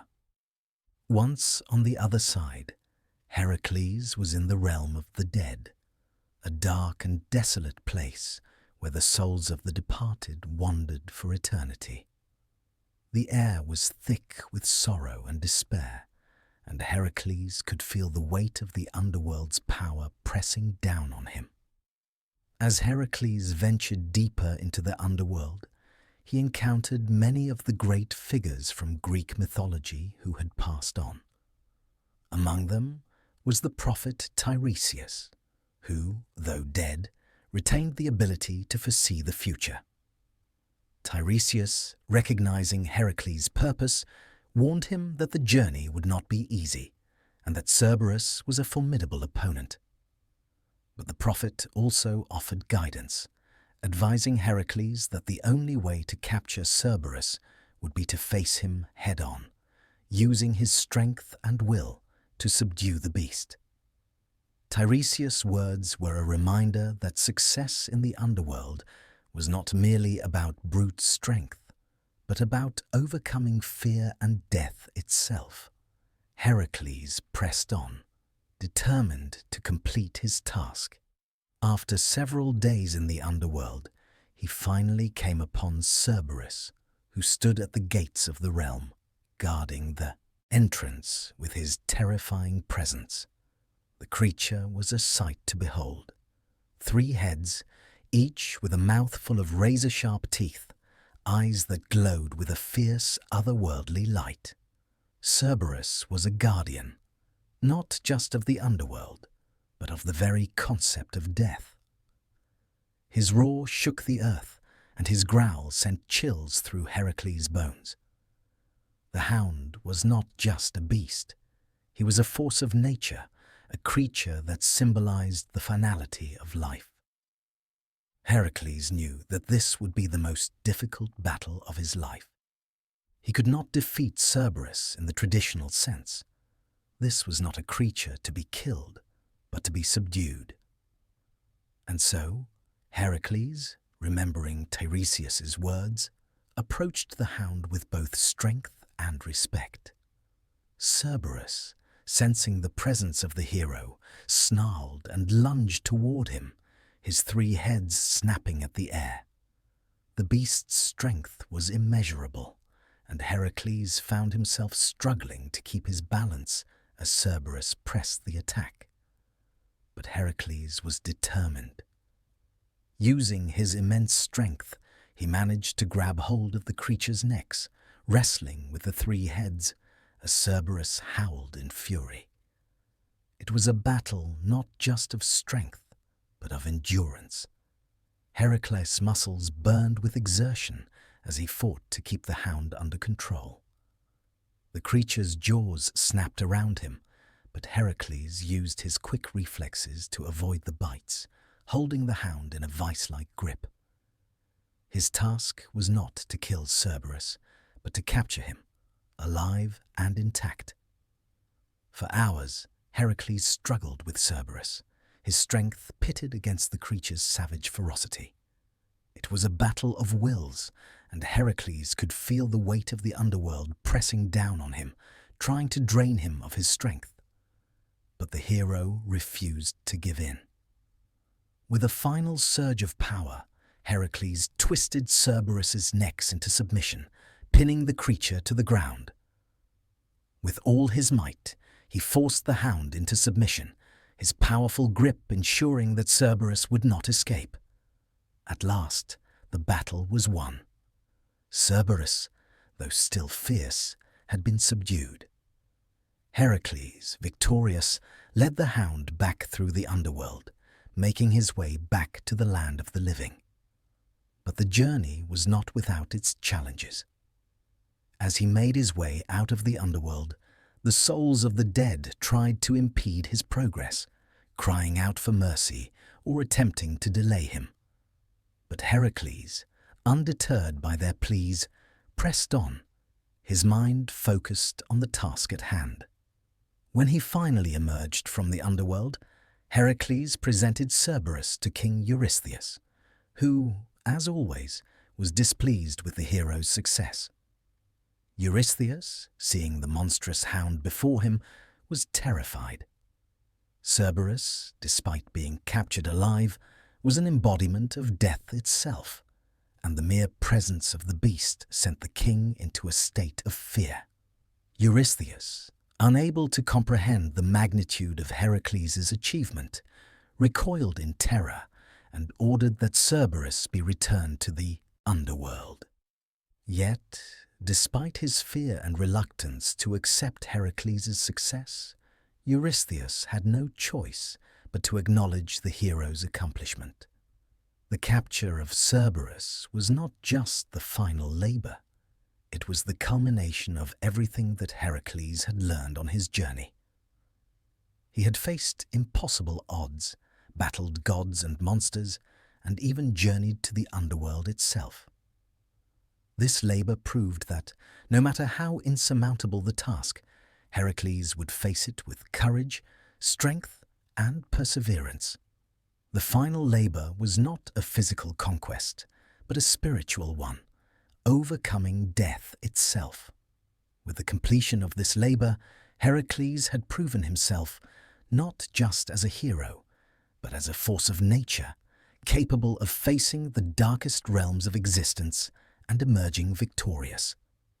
With the completion of the 12 labors, Heracles had proved to be one of the greatest heroes in all of Greek mythology.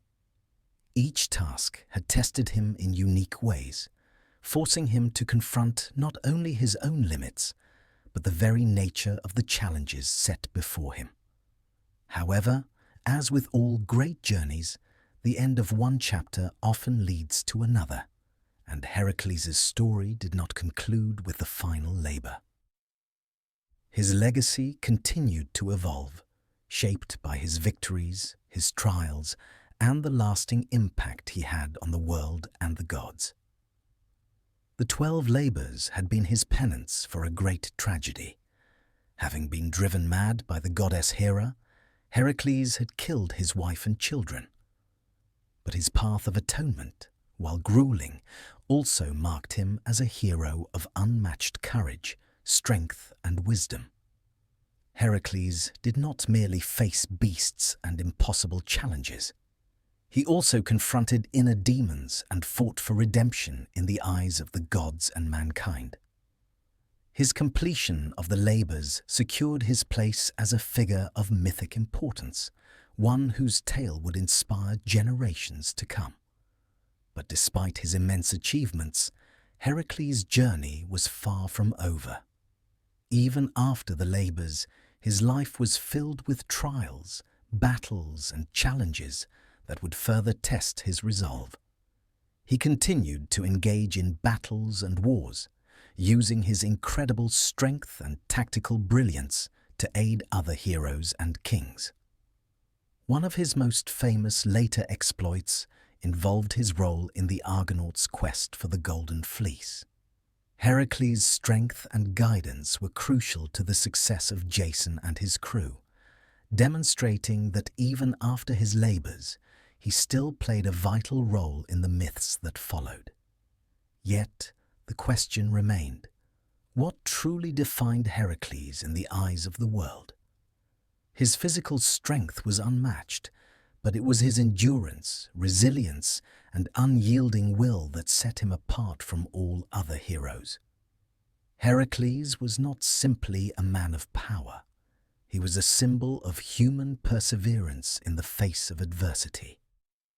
His labors, which ranged from battling terrifying creatures to performing impossible feats, highlighted the core of his character, a hero who never gave up, no matter the odds. However, Heracles' legacy was not without tragedy. His life, filled with both extraordinary feats and great personal loss, was a reminder of the complexities of heroism. One of the most tragic aspects of his story was his eventual death, which came as a result of a poisoned tunic given to him by the centaur Nessus. While on his way to marry Deianira, Heracles encountered Nessus, who attempted to abduct Deianira. In the ensuing struggle, Heracles killed Nessus, but the dying centaur tricked Deianira into believing that his blood could be used as a love potion. She, unaware of the poison, gave Heracles the tunic soaked in the centaur's blood. Upon wearing it, Heracles was consumed by excruciating pain as the poison burned through his flesh. In a desperate attempt to end his suffering, Heracles built his own funeral pyre and set it ablaze, knowing that death was the only escape from the torment. Though his mortal body was consumed by the flames, Heracles' spirit ascended to Mount Olympus, where he was granted immortality. The gods, recognizing his many accomplishments and his unwavering strength, welcomed him into their ranks. Thus, Heracles' life, marked by both triumph and tragedy, came to a close with a final act of redemption. He was not just a mortal hero. He was elevated to the status of a god, forever remembered in the annals of Greek mythology. Heracles' legacy extended far beyond his own life. He became a symbol of heroism and strength for generations, a figure whose name was invoked in times of war and struggle. His deeds were celebrated in song, poetry, and art, and he was revered as a model of bravery, endurance, and redemption. His story inspired countless heroes and adventurers who followed in his footsteps, striving to live up to the ideals he embodied. In the centuries following his death, Heracles remained a central figure in the pantheon of Greek mythology. Temples were erected in his honor, and festivals were held to celebrate his deeds. His image was depicted on pottery, sculpture, and coins, and his influence extended to both the Greek and Roman worlds. The myth of Heracles resonated not only in ancient times, but also in later cultures, where his story continued to inspire the concept of the heroic journey, a theme that transcended cultures and eras. Heracles' legacy also shaped the very idea of what it meant to be a hero. In the ancient world, a hero was often defined by their physical strength and the accomplishments they achieved. Yet, Heracles' story revealed that true heroism was not just about conquering beasts or completing tasks.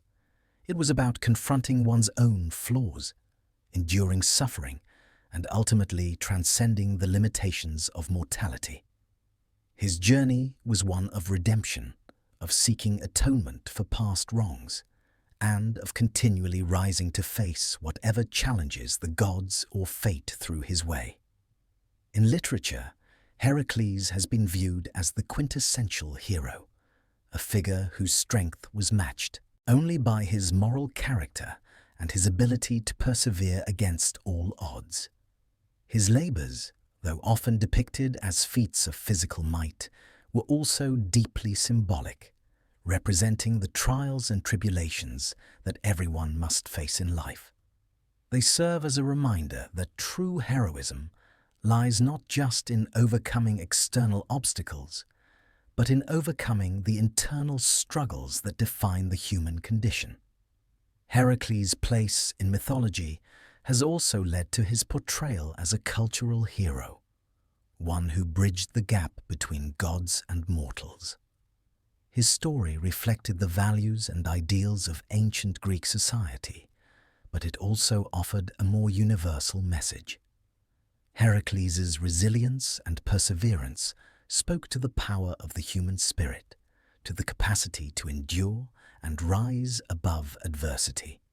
His myth, with its rich tapestry of challenges, victories, and personal losses, continues to resonate with modern audiences, who see in him the embodiment of both the greatness and the fragility of humanity.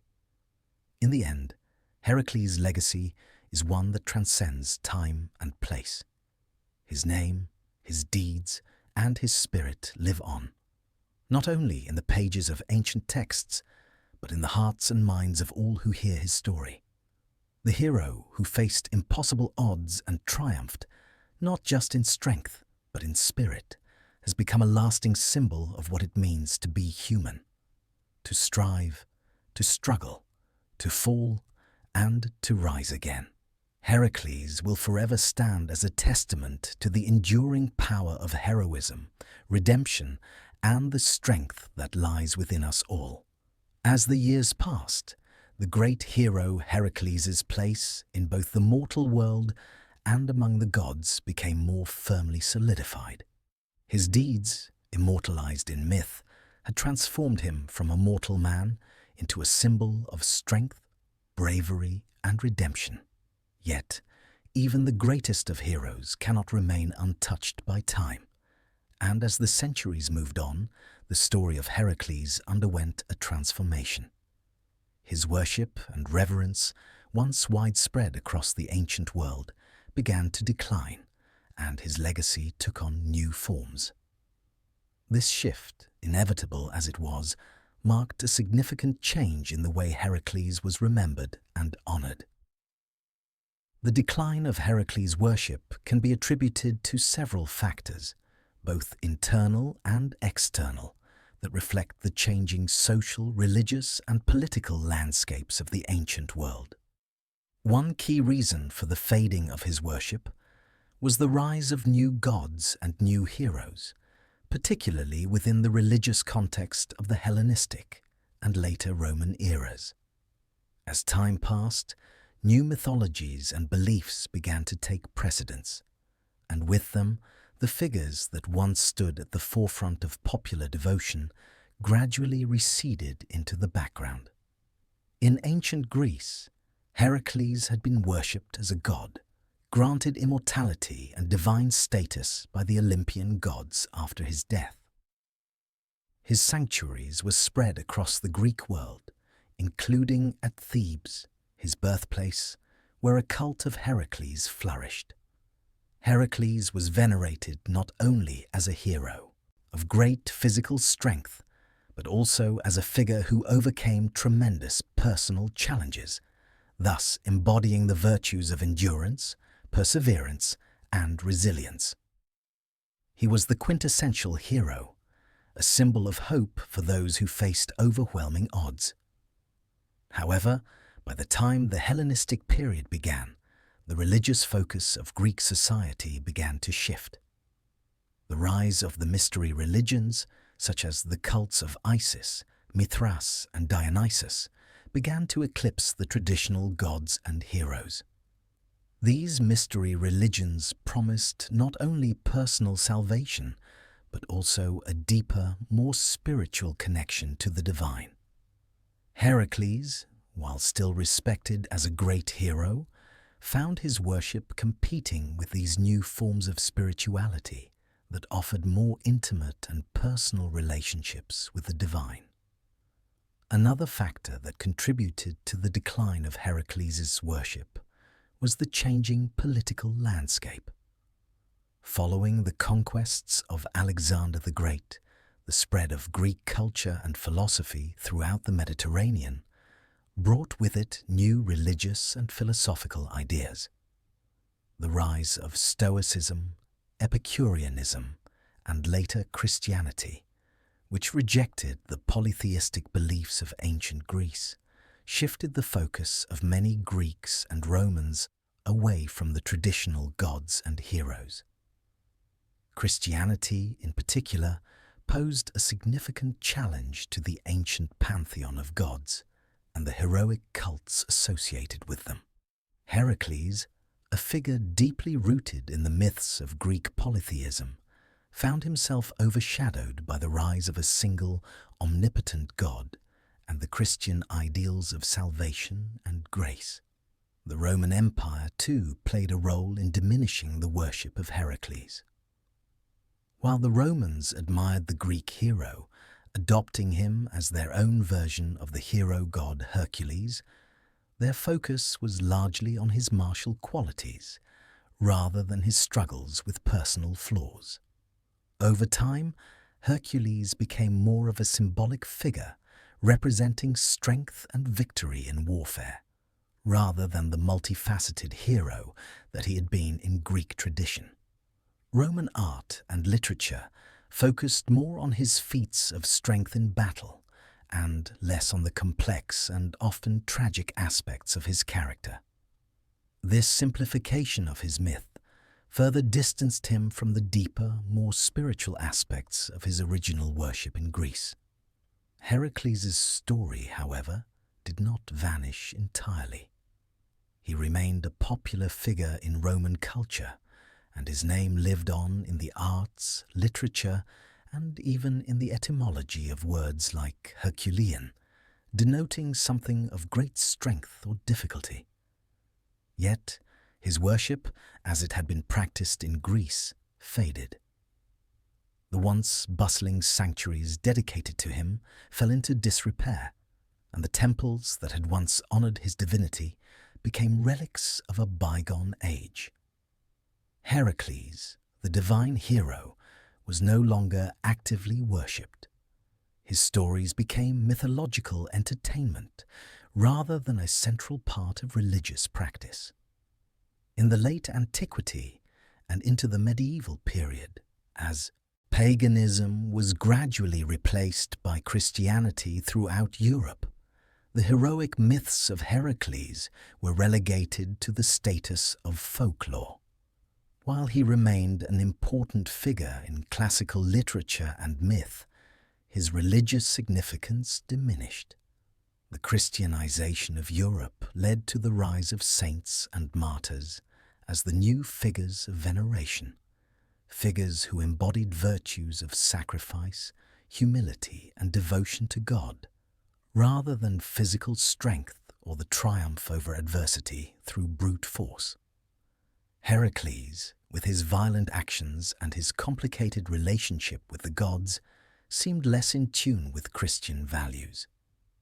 Nevertheless, Heracles' myth continued to influence later cultures, particularly in the Renaissance and during the neoclassical period, when scholars and artists sought to revive ancient Greek and Roman ideas.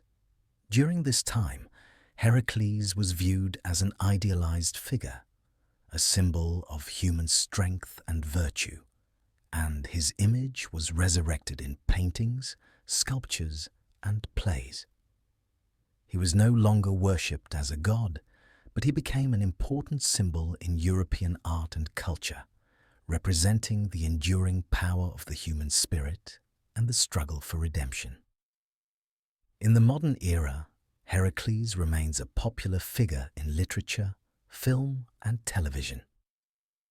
His stories continue to inspire adaptations and retellings, and his name is often invoked in various forms of media to symbolize strength, perseverance, and the triumph of good over evil. In contemporary times, Heracles has been reinterpreted as a symbol of resilience in the face of hardship, and his legacy has found a place in modern popular culture, though his role as a religious figure is now largely forgotten. Despite the decline of his active worship, Heracles remains a central figure in the study of mythology and continues to be a symbol of heroism and strength. His journey, marked by suffering, redemption, and ultimate immortality, speaks to the eternal human struggle to overcome obstacles, confront personal demons, and rise above adversity. While his temples no longer stand as places of worship, his myth lives on, a testament to the lasting power of myth and its ability to resonate with humanity across centuries.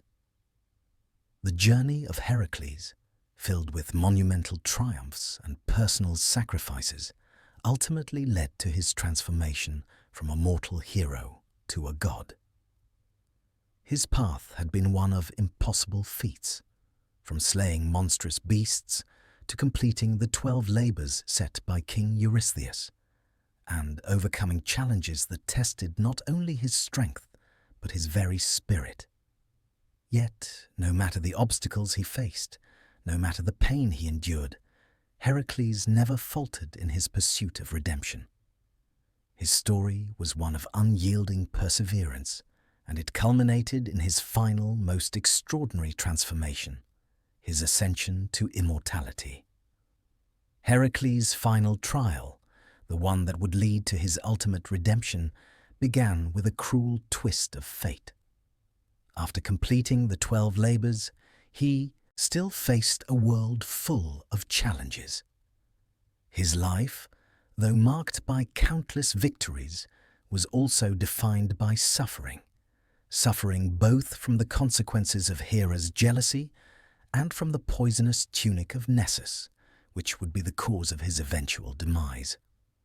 As Heracles continued his journey, seeking solace from his many trials, he was unwittingly led into his final act of fate. It was during this time, as Heracles sought refuge in the kingdom of Trachis, that he encountered Deianira, the woman who would become his wife. Their marriage, however, would be marked by a tragic series of events. Deianira, fearing that Heracles might turn his affections to another woman, was tricked by Nessus, a centaur, into believing that his blood could serve as a love potion. Nessus, knowing Heracles' strength and having been wounded by him in the past, sought revenge by giving Deianira a vial of his poisoned blood, convincing her that it would ensure Heracles' eternal love. In a moment of insecurity, Deianira, unaware of the poison's true nature, gave Heracles the tunic soaked in Nessus's blood. As soon as Heracles donned the tunic, the poison began to burn through his flesh. The pain was excruciating, and no mortal could endure it. Heracles, knowing that he was in the grip of an unrelenting torment, sought relief from his suffering. He climbed onto a funeral pyre, preparing to end his life. The flames consumed his mortal body, and in this moment of finality, the gods took notice of the hero who had endured so much. As Heracles' mortal form was consumed by the fire, his spirit ascended to the heavens. The gods, moved by his immense suffering and the purity of his heart, decided that he would not face eternal death. Instead, they granted him immortality, welcoming him to Mount Olympus. This was a fitting conclusion to the trials of Heracles, who had endured so much, not just for himself, but for the sake of the world. The gods granted Heracles a place among them, elevating him to the status of a god. No longer bound by the mortal realm and its limitations, Heracles became one of the immortals, a figure who would forever stand among the Olympian gods. His ascension was not merely a reward for his strength or his deeds. It was a recognition of his perseverance, his struggle to overcome the odds, and his unwavering will to do what was right, no matter the cost. Heracles' immortality did not come without a final act of redemption. Upon his ascension, the gods healed him, restoring his body and soul to a state of eternal youth and vigor. His wounds from the poisoned tunic were healed, and he was freed from the pain that had plagued him for so long. Heracles, now a god, became a symbol of not only strength, but of the transformative power of endurance and redemption. The trials he had faced were not just physical. They had shaped him into a being whose moral and emotional journey made him worthy of his divine status. As a god, Heracles' role on Mount Olympus was one of both action and reflection. He became a protector of heroes and a guide for those who would follow in his footsteps. He aided other mortal heroes, using his immense strength and wisdom to help them in their struggles, much as he had helped the Argonauts during their quest for the Golden Fleece. Heracles' legacy was no longer just about the feats he had performed during his mortal life. It was about his continued influence on the world and his enduring role as a symbol of hope and redemption. Heracles' transformation from mortal to god also represented the idea that heroism was not just about physical feats, but about the internal struggle to overcome one's limitations and flaws. His immortality was not simply a reward for strength, but a recognition of his resilience in the face of suffering and hardship. His story became one of ultimate triumph, not just in the literal sense of defeating monsters and completing labors, but in the spiritual sense of rising above his human frailties and attaining a place among the gods. The immortal Heracles, now free from the bonds of mortality, would forever be remembered not just for his strength, but for his moral fortitude. The gods, recognizing the greatness of his spirit, honored him with a place beside them. His presence among the Olympians served as a reminder that even in a world defined by gods, heroes, and monsters, the greatest of all was the one who persevered through suffering, who sought redemption through trials, and who, in the end, rose to a higher existence. Heracles' legacy was far-reaching. He became a symbol of strength and virtue in the ancient world, and his myth resonated with people across cultures and generations. His journey, marked by incredible feats of heroism and poignant moments of vulnerability, reflected the human condition in its rawest form. He was a hero who, despite his divine parentage and immense power, faced the same trials and emotional struggles that all humans endure. In modern times, Heracles' myth continues to inspire countless individuals and storytellers. His name is synonymous with strength, perseverance, and the triumph of the human spirit. Heracles' journey serves as a reminder that true heroism is not only about physical power, but about overcoming adversity, facing one's inner demons, and rising above challenges, no matter how insurmountable they may seem. Heracles' ascension to immortality is the final chapter in a story that continues to captivate audiences today. A story that will forever stand as a testament to the power of the human spirit and the enduring nature of myth. After the completion of his 12 labors and his eventual ascension to the divine realm of Mount Olympus, Heracles' story was far from over. The hero, now granted immortality by the gods, had truly transcended the boundaries of mortal existence, but his life continued to evolve. No longer a mere mortal bound by the constraints of human weakness, Heracles' divine nature marked a new chapter in his mythic journey. Yet, the triumphs of his immortal life were not without their complexities. His redemption, which had begun through his labors, reached its culmination in a final act that would forever secure his legacy among the gods. Heracles' mortal existence had been marked by suffering, struggle, and constant testing. From his early days, when Hera's wrath led to his maddened rage and the tragic deaths of his family, to the unbearable weight of the 12 labors, his journey had been one of atonement.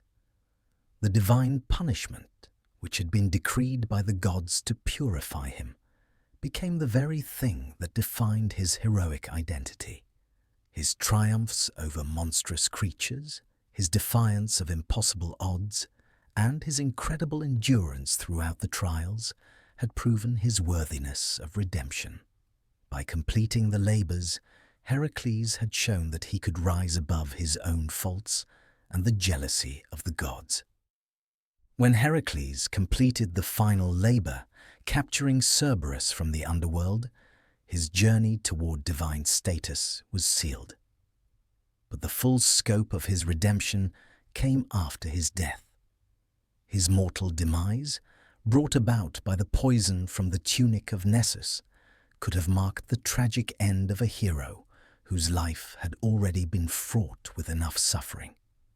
Instead, it was this moment that allowed Heracles to reach his final act of redemption and transcend his human limitations. The poison that killed Heracles, stemming from the venom of the centaur Nessus, was a cruel irony. Nessus had died at Heracles' hands after attempting to abduct Deianira, Heracles' wife, and as he lay dying, the centaur tricked Deianira into believing that his blood could be used as a love potion. However, it was a deadly poison that, unbeknownst to Deianira, slowly consumed Heracles once he wore the tunic. This tragic turn of events was yet another test of Heracles' character, an event that marked his transformation from mortal hero to immortal god. The pain from the poisoned tunic was unbearable. Heracles, knowing that only death could release him from the agony, decided to end his suffering by setting himself on a funeral pyre. The flames engulfed his mortal body, and in this act of self-sacrifice, Heracles' spirit was freed. His death was not just the end of his life. It was the final purging of his mortal soul, an essential step in his path to redemption. As his body was consumed by the flames, the gods who had watched Heracles' journey with mixed emotions made a decision. His suffering and his endurance through it had shown that he was more than just a hero of great strength. He had faced the deepest of trials, both physical and emotional, and had ultimately triumphed in ways that were not immediately apparent. For this, the gods decided to grant him immortality, elevating him to their realm. Heracles was welcomed into the company of the gods on Mount Olympus, where he was granted a place among the immortals. His mortal suffering was no longer his burden. The gods restored him to a state of eternal youth, and the wounds inflicted by Nessus's poison were healed. The hero who had once been driven by anger and sorrow now found peace among the divine. His ascension to Olympus was not just a reward for his labors. It was a recognition of his personal growth, his capacity for redemption, and his ability to overcome the very forces that had once seemed insurmountable. In his new divine form, Heracles was not only free from his past struggles, but also took on the role of a protector of heroes. No longer was he the hero who had to endure endless trials for atonement. He became a god who guided other heroes in their own quests. His wisdom and experience, gained through countless challenges, made him a figure of guidance for those who would follow in his footsteps. He offered strength and support to the mortals who continued their heroic endeavors, helping them to navigate the trials of their own lives. Heracles' legacy as a god was not defined by his immortality alone, but by how he chose to wield his newfound power. He was a god who, despite his divine nature, retained the qualities that had made him a hero to mortals: his courage, his compassion, and his understanding of suffering. These virtues, which had shaped his mortal journey, became his guiding principles in the divine realm. Heracles' role as a god was not one of distant detachment from the mortal realm, but one of continued service and leadership. As a protector of heroes, he became a bridge between the worlds of gods and men, continuing his legacy as both a figure of strength and a symbol of hope. Heracles' immortality was not without consequence, however. His transformation from a mortal man to a god was also a symbol of the complex relationship between mortals and the divine. Though Heracles was granted eternal life, his ascension did not mean that he was free from the struggles that had marked his mortal life. His immortal existence carried with it a new set of challenges. As a god, Heracles had to balance his divine role with the memories of his past, his sins, his triumphs, and the lessons he had learned. He was not a god like Zeus, detached from the mortal world. He was a god who had walked among mortals, and that experience shaped how he viewed his immortal life. In the mythological tradition, Heracles' ascension to immortality was a fitting conclusion to a life filled with suffering, trials, and ultimate redemption. His story became an enduring example of the power of perseverance and the transformative nature of heroism. Heracles was no longer just a hero who fought monsters and completed impossible tasks. He had become a figure whose journey reflected the complexities of the human experience. He had faced great pain and sorrow, yet he emerged from it stronger, wiser, and ultimately divine. As time passed, Heracles continued to inspire generations. His myth became a timeless symbol of redemption, resilience, and the pursuit of greatness. The idea that a mortal could rise above their flaws, conquer unimaginable obstacles, and ascend to godhood resonated deeply with cultures and societies throughout history. Heracles' name, his deeds, and his spirit became ingrained in the fabric of human culture, transcending the boundaries of Greek mythology and becoming a symbol of heroism for all time. Heracles' redemption was complete. No longer was he defined by his past mistakes. He was a god, a figure whose legacy would continue to influence both gods and mortals. His journey from human struggle to divine ascension served as a reminder that even in the darkest moments, the possibility of redemption and transformation remains. Heracles had not only conquered monsters, but also himself, and in doing so, achieved a kind of immortality that few heroes could ever hope to match. Heracles, the immortal hero who had triumphed over monsters, gods, and impossible odds, left a legacy that reverberated through time, inspiring not only his contemporaries, but generations of heroes that would follow. Though his labors and feats were an unparalleled testament to human strength, his story became a symbol of something greater, the human spirit's ability to endure, to rise above the trials set before it, and to redeem itself. Heracles was no longer just a figure from myth. He became the archetype of the hero, a model upon which later heroes would be based, both in the ancient world and in the stories passed down through the ages. The myth of Heracles became a framework for understanding what it meant to be a hero. His trials, feats, and eventual ascension to immortality showcased the complex nature of heroism. A hero could be defined by their physical strength, but true heroism also lay in overcoming personal flaws, struggles, and setbacks. Heracles was not just a man who fought monsters. He was a man who battled inner demons, who sought redemption for the grave mistakes he had made, and who rose to the challenges of gods and mortals alike. This complexity is what made his myth resonate through the centuries. Heracles' journey set the tone for the archetype of the hero's journey that would dominate much of world literature, especially in the epic traditions.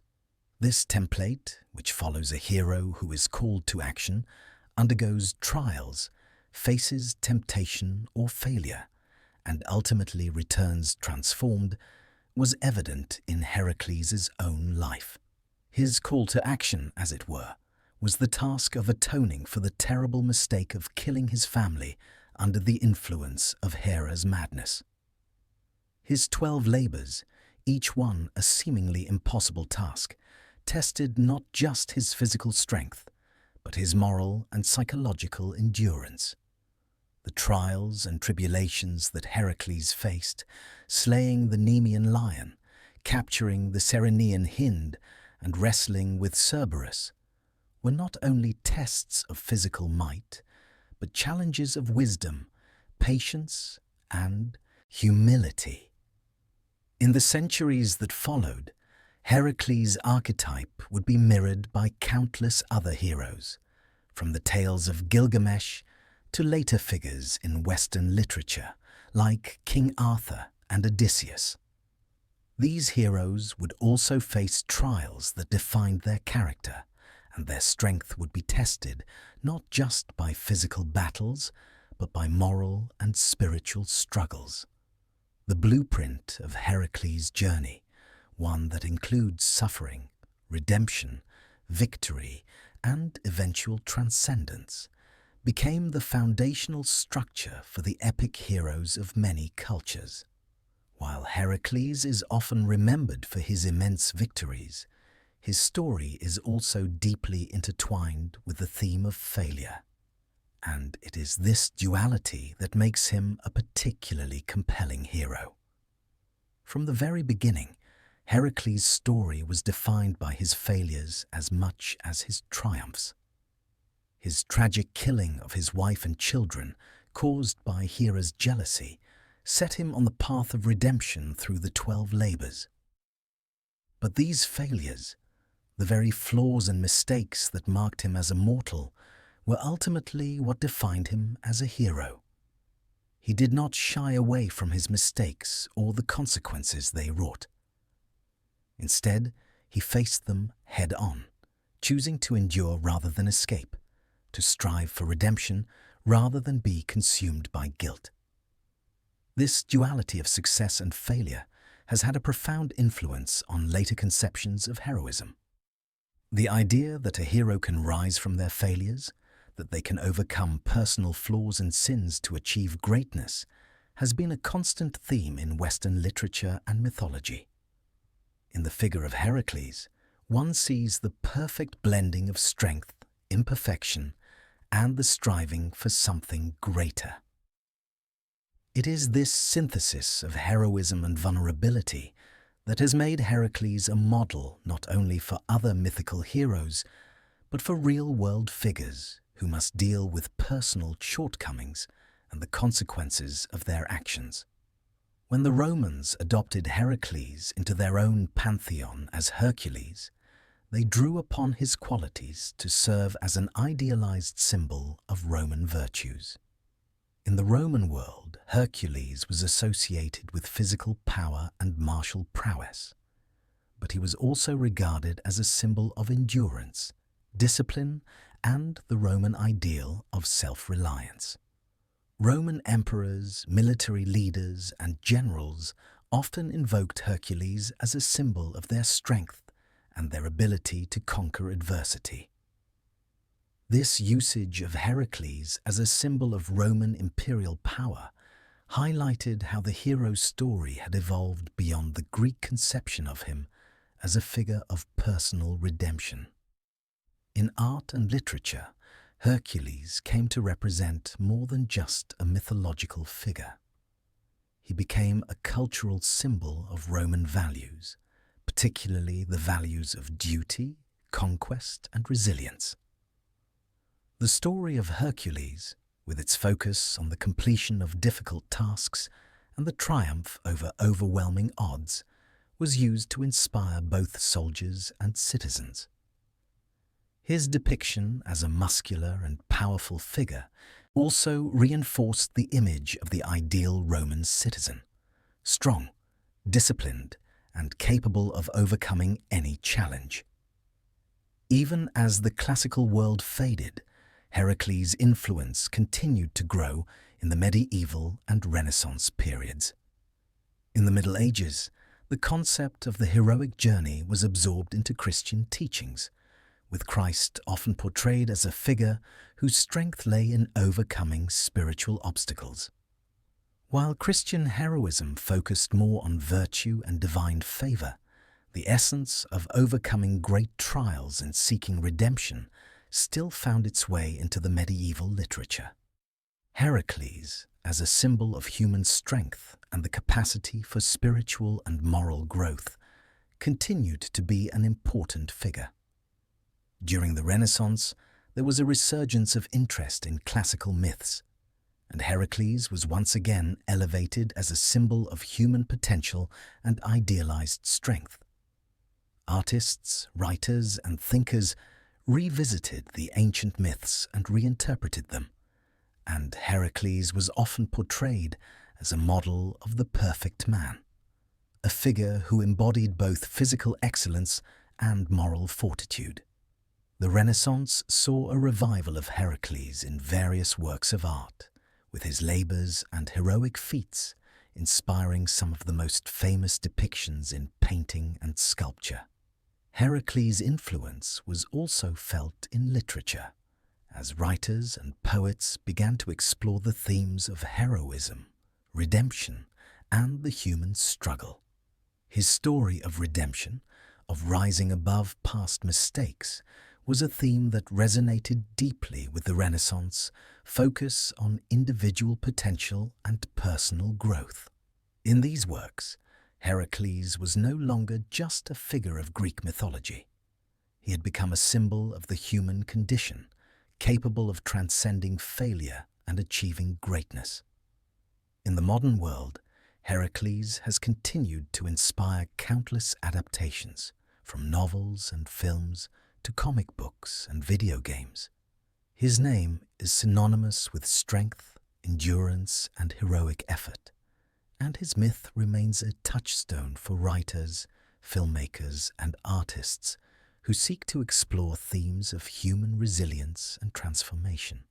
Modern interpretations of Heracles often emphasize his emotional depth, moral struggles, and the complexity of his character. While his physical strength is still a defining trait, it is his inner journey, his trials, his redemption, and his ultimate ascension to godhood that resonates most strongly with contemporary audiences. Heracles' story, as a model of heroism that encompasses both greatness and flaw, continues to be one of the most powerful myths ever told. He remains an enduring symbol of the human spirit's ability to endure suffering, rise from failure, and achieve greatness. His legacy, shaped by the challenges he faced and the virtues he embodied, continues to inspire heroes of all kinds, both real and fictional, proving that the qualities that made Heracles a legend are just as relevant today as they were in ancient Greece. The legacy of Heracles has been one of continuous reinvention, evolving as societies across time have found new ways to relate to his story. From his origins in Greek mythology to his role as a Roman god, Heracles' narrative has remained central to the understanding of heroism, strength, and redemption. As societies transitioned through centuries and ideologies, Heracles' symbolism shifted, reflecting the values and struggles of different eras. Today, the myth of Heracles continues to be a touchstone for modern interpretations of heroism, resilience, and the human condition. The image of Heracles as a godlike figure has endured, but contemporary renditions of his character often focus on his humanity. In modern literature, Heracles is no longer just a mythic symbol of unyielding physical strength, but also a tragic figure whose journey emphasizes the psychological toll of heroism. His life, fraught with immense personal sacrifice and suffering, resonates with modern audiences who see in him the struggle for redemption, internal conflict, and the quest for meaning beyond mere physical feats. One of the most significant ways Heracles is interpreted in modern literature and cinema is as a figure whose greatness is measured not only by his victories, but also by the emotional cost of those triumphs. In contemporary adaptations, Heracles is often portrayed as a flawed hero, not just because of his moment of madness in which he killed his family, but because of his unrelenting quest for atonement. Modern authors and filmmakers have recognized that true heroism does not lie in perfection, but in the courage to confront one's flaws and the determination to rise above them. The complexity of Heracles' character, his strengths and weaknesses, his triumphs and failures, makes him a compelling figure for modern audiences who grapple with their own personal battles. Films, television shows, and novels have continued to build on Heracles' myth, presenting him as a multifaceted hero.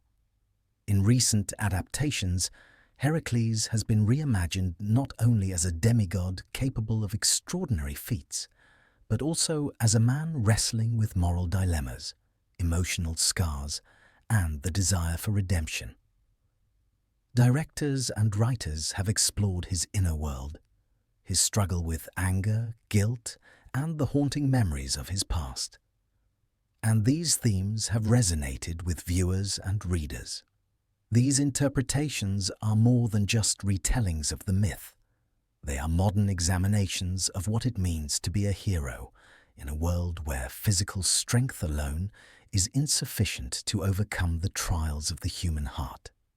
Heracles has also become a pervasive figure in modern popular culture, particularly in comic books, video games, and other forms of entertainment. His image, whether as a larger-than-life warrior or a flawed and complex character, has been adopted by various superhero franchises, especially in the Marvel and DC universes, where characters such as Thor, often mistakenly associated with Heracles' attributes, share parallels with the Greek hero. The Marvel comics, for instance, depict Heracles as a member of the Avengers, using his legendary strength to battle powerful enemies and alongside other larger-than-life figures. While these modern adaptations depart from the mythological roots of Heracles, they maintain the essential elements of his character: strength, bravery, and a willingness to confront seemingly insurmountable challenges. In video games, Heracles has also been the subject of numerous adaptations, where his character is utilized as a symbol of power and endurance. These portrayals often focus on the epic scale of his labors, reimagining them as quests to defeat monsters, solve puzzles, and accomplish impossible feats. The modern video game industry, which often emphasizes the themes of struggle and self-improvement, naturally aligns with the timeless themes embodied by Heracles. In these games, Heracles is portrayed not just as a brute force hero, but as someone who can overcome both physical and emotional obstacles, reflecting the modern understanding of heroism as something more nuanced than simple physical prowess. Heracles has also found a home in the world of sports, where he is often invoked as a metaphor for endurance, strength, and resilience. Whether it's through the use of his name in athletic events or in reference to athletes' seemingly superhuman feats, Heracles remains a powerful symbol of what is possible through sheer will and determination.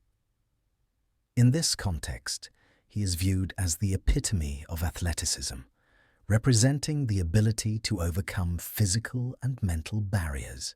Heracles' story continues to have relevance in modern philosophy, especially in discussions of morality, free will, and the concept of suffering. His myth is often seen as a reflection of the existential struggle faced by all human beings. The constant battle between achieving greatness and dealing with the consequences of one's actions. His labors, while physical in nature, represent deeper philosophical themes such as the search for meaning, the importance of redemption, and the inevitability of suffering in the human experience. The philosopher Friedrich Nietzsche's concept of the Übermensch, Superman, can be seen as a philosophical echo of Heracles' journey. Nietzsche's Superman is a figure who transcends societal norms and embraces suffering as part of the human condition. Much like Heracles, the Superman must confront overwhelming challenges without the promise of divine favor or external help. Both figures, Heracles and the Übermensch, embody the idea that true heroism lies in overcoming obstacles through sheer strength, resilience, and willpower, regardless of the cost. Heracles' personal struggle to overcome his flaws and achieve redemption is also a theme explored by modern philosophers in the realm of existentialism. Existentialists like Jean-Paul Sartre and Albert Camus argued that life is inherently absurd, and it is up to the individual to create meaning and purpose in a world that does not provide it. Heracles' journey, marked by continuous trials, reflects this notion of creating meaning through action. Even in the face of insurmountable odds, Heracles' perseverance allows him to rise above the chaos of the world, similar to the existential hero who refuses to be defeated by the absurdity of existence. The enduring legacy of Heracles lies in the symbolic weight his story carries. He represents the struggle to overcome physical and emotional obstacles, the pursuit of redemption, and the triumph of the human spirit. His story is ultimately one of transformation. His transition from a mortal, flawed hero to an immortal god mirrors the idea of personal growth and self-overcoming. Heracles' journey from anguish to ascension is timeless because it speaks to the universal human experience of grappling with challenges, finding the strength to rise again, and achieving a sense of fulfillment despite personal trials. This powerful symbolism is one of the reasons Heracles continues to resonate with modern audiences. He is not just an ancient figure. He is a universal archetype for overcoming adversity. Whether in ancient Greece, the Roman Empire, or the modern world, the story of Heracles reminds us that heroism is not just about strength and victory, but about facing our flaws, accepting our past, and striving to become better in the face of suffering. Despite the changes in how his myth has been interpreted over the centuries, the essential message of Heracles' legacy remains consistent. The journey of the hero is long, filled with suffering, but ultimately leads to redemption and immortality. He is both the model of the ideal hero and a reflection of the human condition, imperfect, striving, enduring.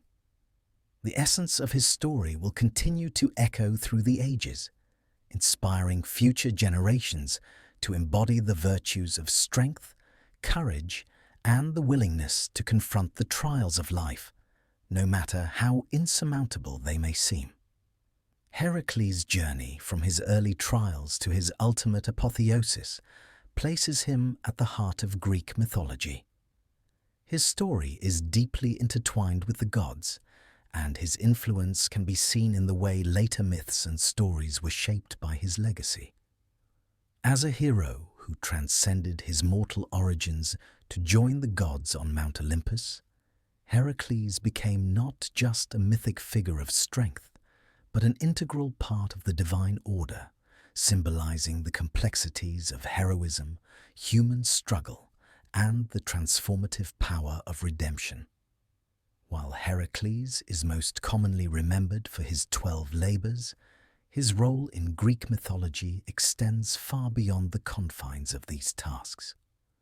His interactions with the gods and other heroes, his marriages and family relationships, and his position as a symbol of perseverance and transformation place him among the most multifaceted and enduring characters in Greek myth. Heracles' story begins as a mortal, the son of Zeus, and the mortal woman Alcmene. Though he was a demigod, Heracles was deeply entwined with both mortal and divine realms. His relationship with the gods, particularly with Zeus and Hera, set the stage for much of his suffering and heroism. As a child, Heracles was already marked for greatness, but also for tragedy.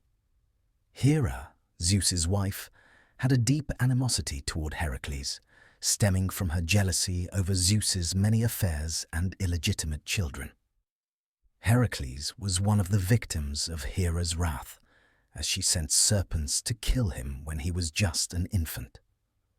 Despite Hera's attempts to kill him, Heracles survived and went on to achieve great feats, making him one of the most celebrated of all Greek heroes. Throughout his life, he was not only challenged by monsters and tyrants, but also by the capricious and often hostile whims of the gods. Hera, in particular, remained a constant adversary, sending various trials his way, including driving him into a fit of madness that led him to kill his family. It was this tragedy that set him on the path of the 12 labors, a journey of atonement and redemption that would ultimately lead him to immortality. While Hera represented the obstacles that Heracles had to overcome, his relationship with Zeus, his divine father, was more complex. Zeus, while responsible for Heracles' birth and greatness, was often distant and removed from his son's suffering. However, in the end, Zeus played a pivotal role in Heracles' apotheosis, granting him immortality after his death and allowing him to join the gods on Mount Olympus. This divine intervention was a significant turning point in Heracles' journey, as it symbolized the reward for his unwavering determination and the ultimate reconciliation between the mortal and divine worlds. Another key aspect of Heracles' mythological role is his relationship with the underworld, a realm that he literally traversed in his final labor, capturing Cerberus, the three-headed dog that guarded the gates to the underworld. This labor not only placed Heracles in direct confrontation with the realm of death itself, but also symbolized his ability to confront mortality. By successfully navigating the underworld and returning with Cerberus, Heracles completed one of the most daunting tasks in Greek myth. His journey into the realm of the dead and back to the land of the living reinforced his status as a hero who could defy death. Heracles' connection to the underworld also reflects the dual nature of his existence, both as a mortal hero and as a figure capable of entering the divine realm. His ability to navigate both the mortal and the divine worlds made him unique in Greek mythology, as he was not bound by the traditional limitations of mortals, yet he was still subject to the gods' whims and the inevitability of death. This duality is a defining characteristic of Heracles' legacy, as he bridges the gap between the human and the divine, the living and the dead. Beyond the 12 labors, Heracles also played a critical role in the larger context of Greek heroic myth. He was an integral part of many other important myths and stories, including the Argonautic expedition and the Trojan War. As a member of the Argonauts, Heracles assisted Jason and the other heroes in their quest for the Golden Fleece, showcasing his importance in the mythic world beyond his individual feats. Though he was ultimately sidelined in the quest due to his personal tragedy, Heracles' involvement in the expedition underscored his central role in the heroic tradition. In the Trojan War, Heracles' influence is more indirect but still significant. He had long been a symbol of strength and military prowess, and his legacy as a great warrior was often invoked by those involved in the conflict. Though Heracles did not directly participate in the war, his deeds and his status as a hero of unmatched strength were a source of inspiration for later generations of heroes who fought in the war. Figures like Achilles and Odysseus, while distinct in their own right, were often compared to Heracles in terms of their heroic qualities and their struggles against seemingly insurmountable odds. Heracles' legacy also lived on in the many heroes who came after him, particularly in the way later heroes were characterized by their trials and labors. The trials faced by Heracles served as a blueprint for the kind of challenges that other heroes would be expected to overcome. Heroes like Perseus, Theseus, and even the gods themselves, such as Achilles and Odysseus, can be seen as inheritors of the qualities that Heracles embodied: strength, bravery, resilience, and the willingness to confront the impossible. At the core of Heracles' myth is a deeper understanding of what it means to be a hero in the Greek tradition. Greek heroism was not defined by the absence of flaws or struggles. Rather, it was the capacity to confront challenges with unwavering determination, to endure suffering, and to ultimately achieve greatness despite adversity. Heracles, more than any other hero in Greek mythology, embodied this principle. His feats were legendary, but it was his ability to persevere through trials, whether physical, emotional, or moral, that made him the quintessential Greek hero. Unlike other heroes who may have been defined by a single great act or conquest, Heracles' life was defined by his continuous engagement with challenges, his willingness to sacrifice, and his journey toward redemption. His strength was not just physical, but moral as well. The labors were not just about defeating monsters or overcoming impossible odds. They were also about proving that heroism was about rising to meet the challenges that life throws at you, regardless of the personal cost. This aspect of Heracles' myth is what has made him a timeless figure. In modern times, the notion of the hero has evolved, but the core qualities that Heracles exemplified, endurance, resilience, the struggle against personal flaws, and the ultimate search for redemption, remain relevant. His story is not just about physical prowess, but about the internal journey that defines every true hero. Heracles' transition from mortal hero to divine figure is the ultimate symbol of transformation. His apotheosis represents the idea that even the greatest heroes, those who struggle and suffer, can achieve a form of transcendence. Heracles' ascension to Mount Olympus was not merely a reward for his labors, but a recognition of his transformation, not just physically, but spiritually. Through his struggles, his challenges, and his perseverance, Heracles had not only earned immortality, but had become an eternal symbol of human potential. Heracles' life, filled with hardships, triumphs, and ultimate transcendence, remains one of the most powerful myths in the Greek tradition.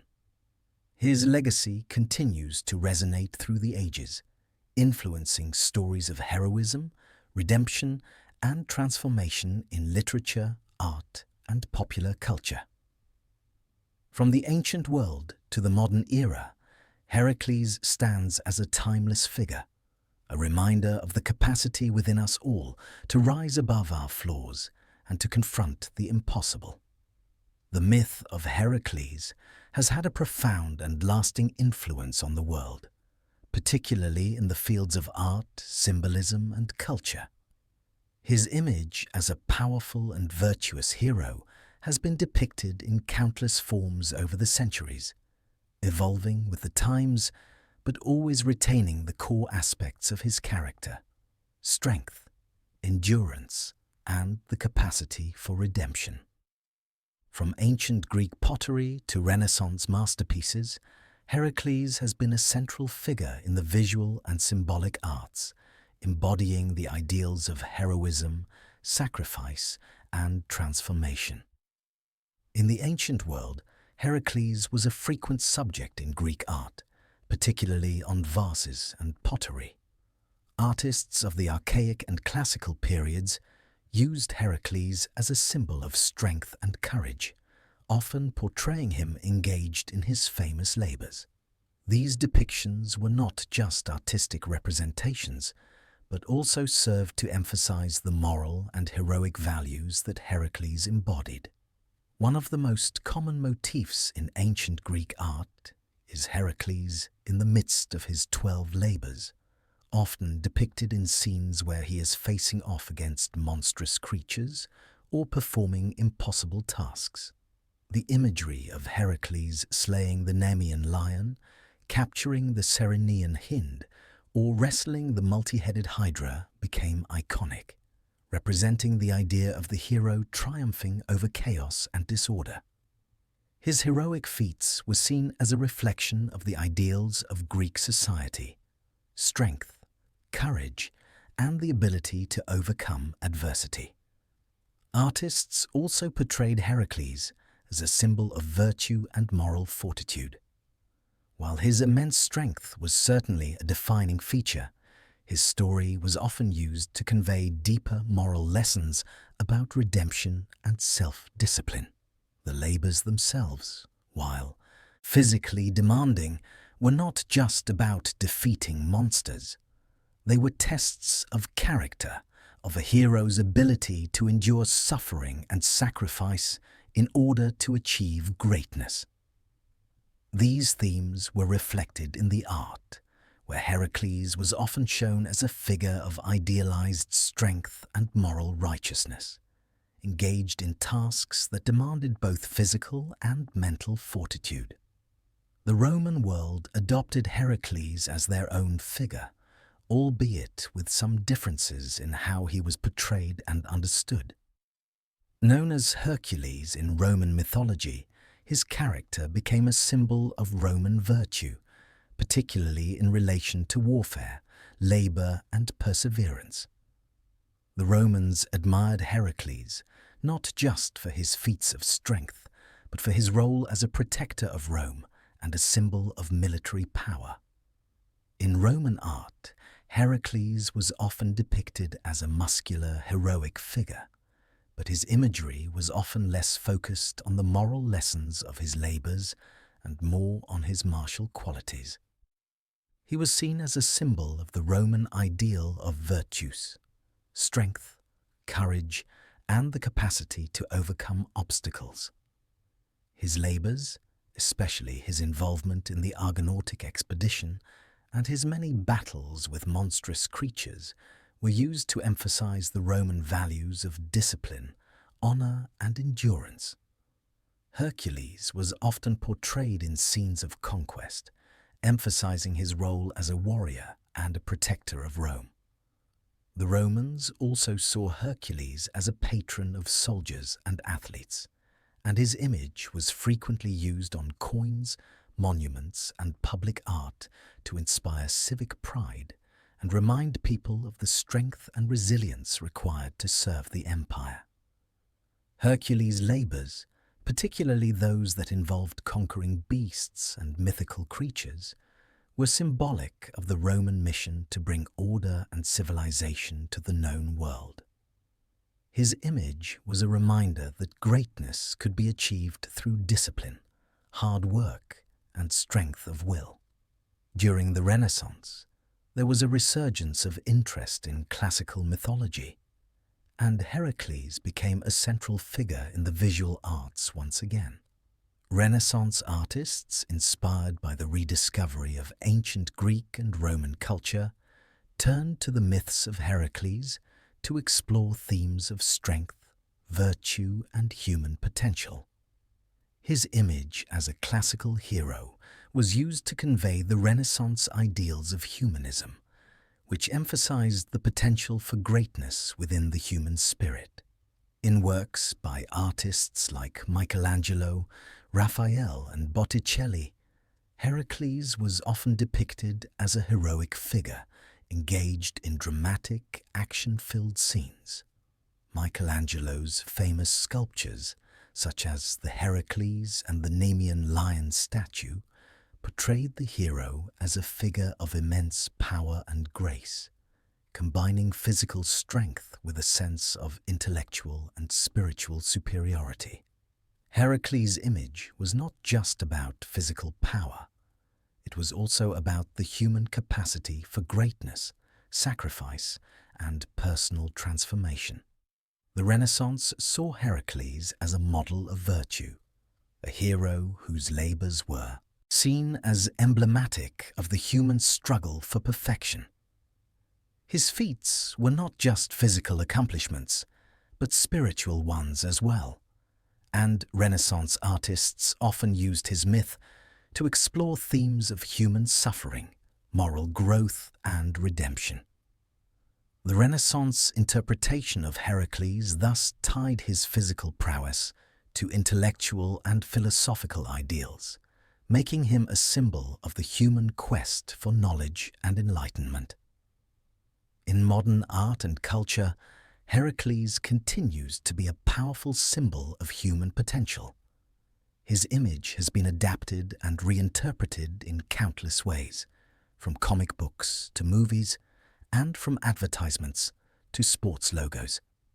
His legacy as the ultimate hero, one who not only defeated monsters and completed impossible tasks, but who also rose above personal flaws and struggles, has made him an enduring symbol of resilience, strength, and redemption.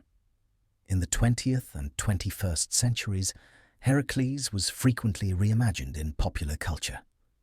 His image as the quintessential muscular hero was adopted in comic books, particularly by superhero franchises like Marvel and DC Comics. In these adaptations, Heracles, often as a version of the character Hercules, served as an iconic figure of strength, battling foes on a cosmic scale. His traditional role as a protector and conqueror of mythical beasts was updated for modern audiences, blending elements of his ancient myth with new interpretations. Heracles' symbolism has also been used in the modern world to represent athleticism, endurance, and personal achievement. In sports, the term Herculean is often used to describe feats of extraordinary strength or effort.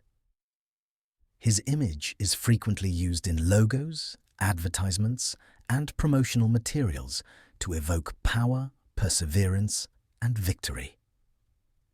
This enduring connection between Heracles and human strength can be seen in the way his myth continues to inspire athletes and fitness enthusiasts to push their physical limits. In popular culture, Heracles is often cast as a figure of both physical power and moral integrity. Whether portrayed in films, television shows, or literature, he continues to serve as the archetype of the heroic figure who not only triumphs over external challenges, but also undergoes personal growth and transformation. His journey is no longer just about completing labors. It is about the emotional and spiritual trials he faces in the quest for redemption, and his ability to transcend personal failings to achieve something greater. The story of Heracles, while rooted in ancient Greek mythology, has become universal in its themes. His journey from mortal suffering to divine redemption speaks to the timeless human struggle for self-improvement, the quest for meaning in the face of suffering, and the possibility of transformation through perseverance. Heracles is not just a hero of ancient myth. He is a symbol of the enduring human capacity for greatness, even in the face of immense challenges.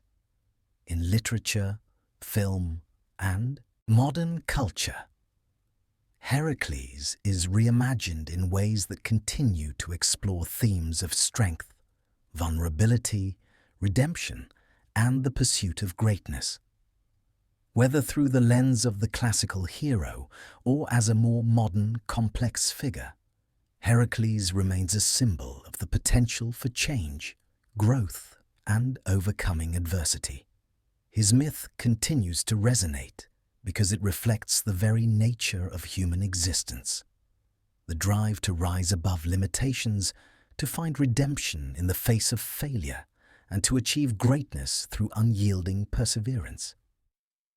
Heracles' place in art and culture across millennia speaks to his universal appeal as a symbol of strength, resilience, and transformation.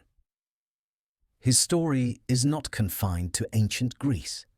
It is a tale that transcends time and space, inspiring heroes in all forms, from the ancient epics to the modern-day hero on the silver screen. Heracles' journey, spanning his trials, redemption, and ultimate ascent to immortality, continues to be a focal point of interest, not only in literature, art, and popular culture, but also in modern philosophy and psychology. As a figure whose life is defined by immense feats of strength and endurance, Heracles has become more than just a mythological hero. His narrative is a symbolic exploration of the human condition, particularly the psychological and philosophical journey of struggle, growth, and transformation. Today, Heracles remains relevant, not only as a figure of physical might, but also as a powerful symbol for understanding human emotions, resilience, and the quest for self-actualization. At the core of Heracles' myth is his internal journey, which parallels the external challenges he faces. While much of his myth is centered on his heroic feats, it is in his struggles with his inner demons, his guilt, his anger, and his desire for redemption, that the true depth of his character emerges. Heracles' internal battles are as significant as the external trials he faces.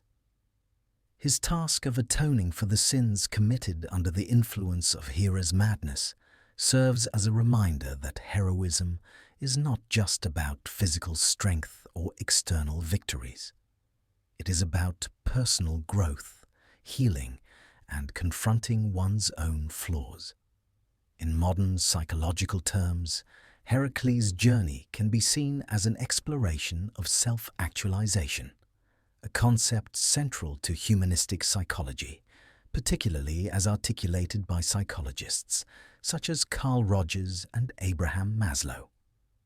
Self-actualization refers to the process of realizing and fulfilling one's potential, becoming the person one is inherently meant to be. Heracles' path to redemption is his process of self-actualization, moving from the depths of guilt and despair to eventual godhood and moral resolution. The completion of his 12 labors can be understood as symbolic milestones in this process. Each labor represents a confrontation with an aspect of himself, whether it's his strength, his capacity for compassion, or his ability to overcome emotional trauma.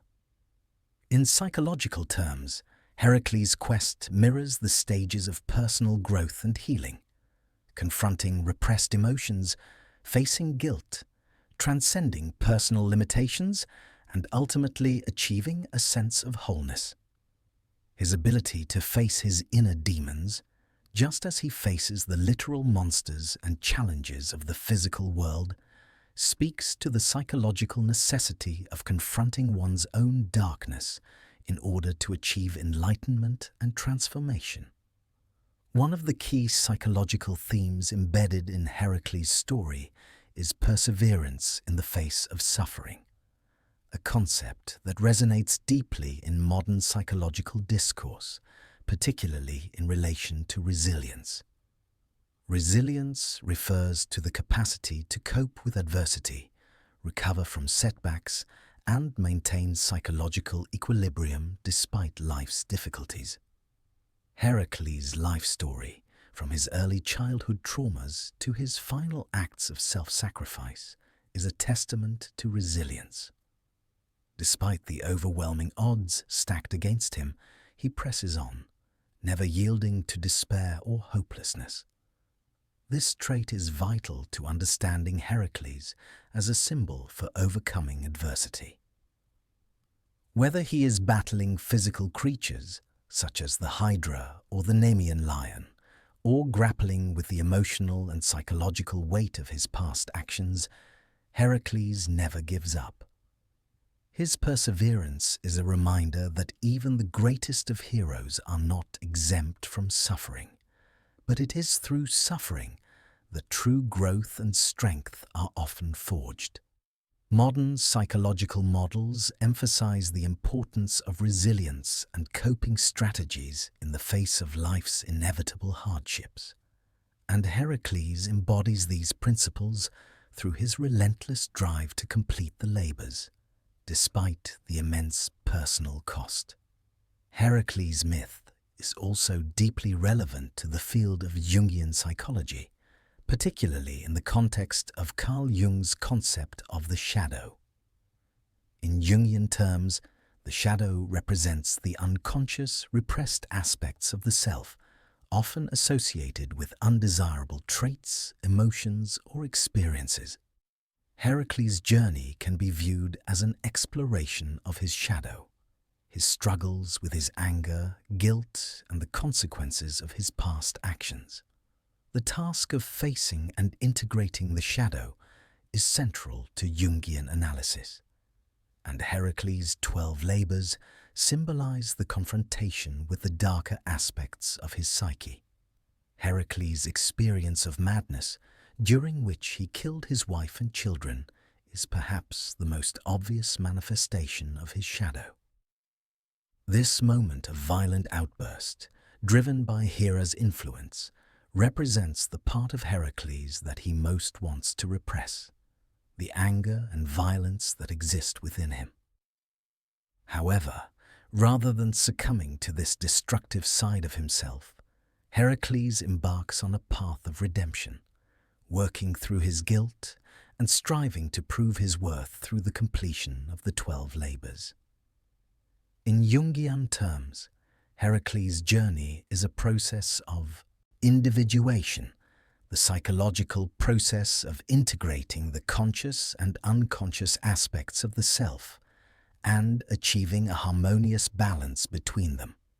Each labor, then, is an encounter with his shadow, and the ultimate completion of the labors marks his integration of the shadow into his conscious self. His ascension to Olympus is the ultimate realization of the wholeness that comes from accepting and transcending the darker aspects of his character. The existentialist philosophers, particularly Jean-Paul Sartre and Viktor Frankl, offer additional layers of understanding when applied to Heracles' story. Existential psychology deals with themes of personal freedom, meaning, and the inevitability of death, topics that are central to Heracles' journey.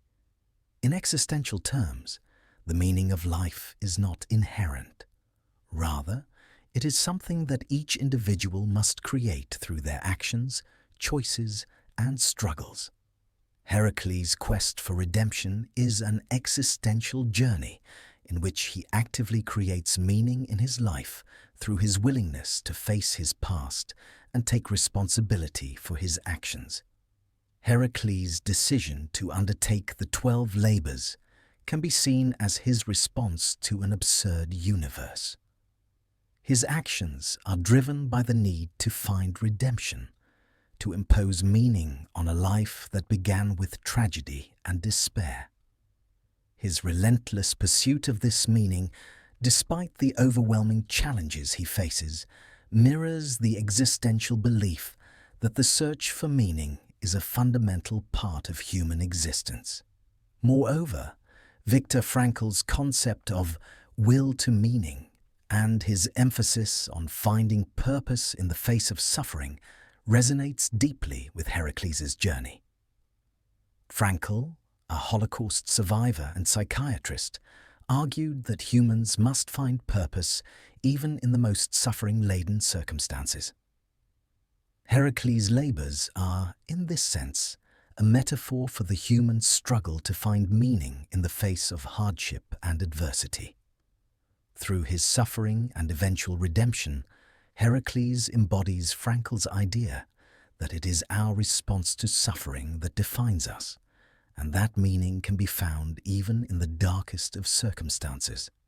Heracles' myth remains an essential narrative in understanding not only the nature of heroism, but also the universal human experiences of suffering, redemption, and transformation. His journey from mortal hero to divine figure symbolizes the potential for growth that exists within us all.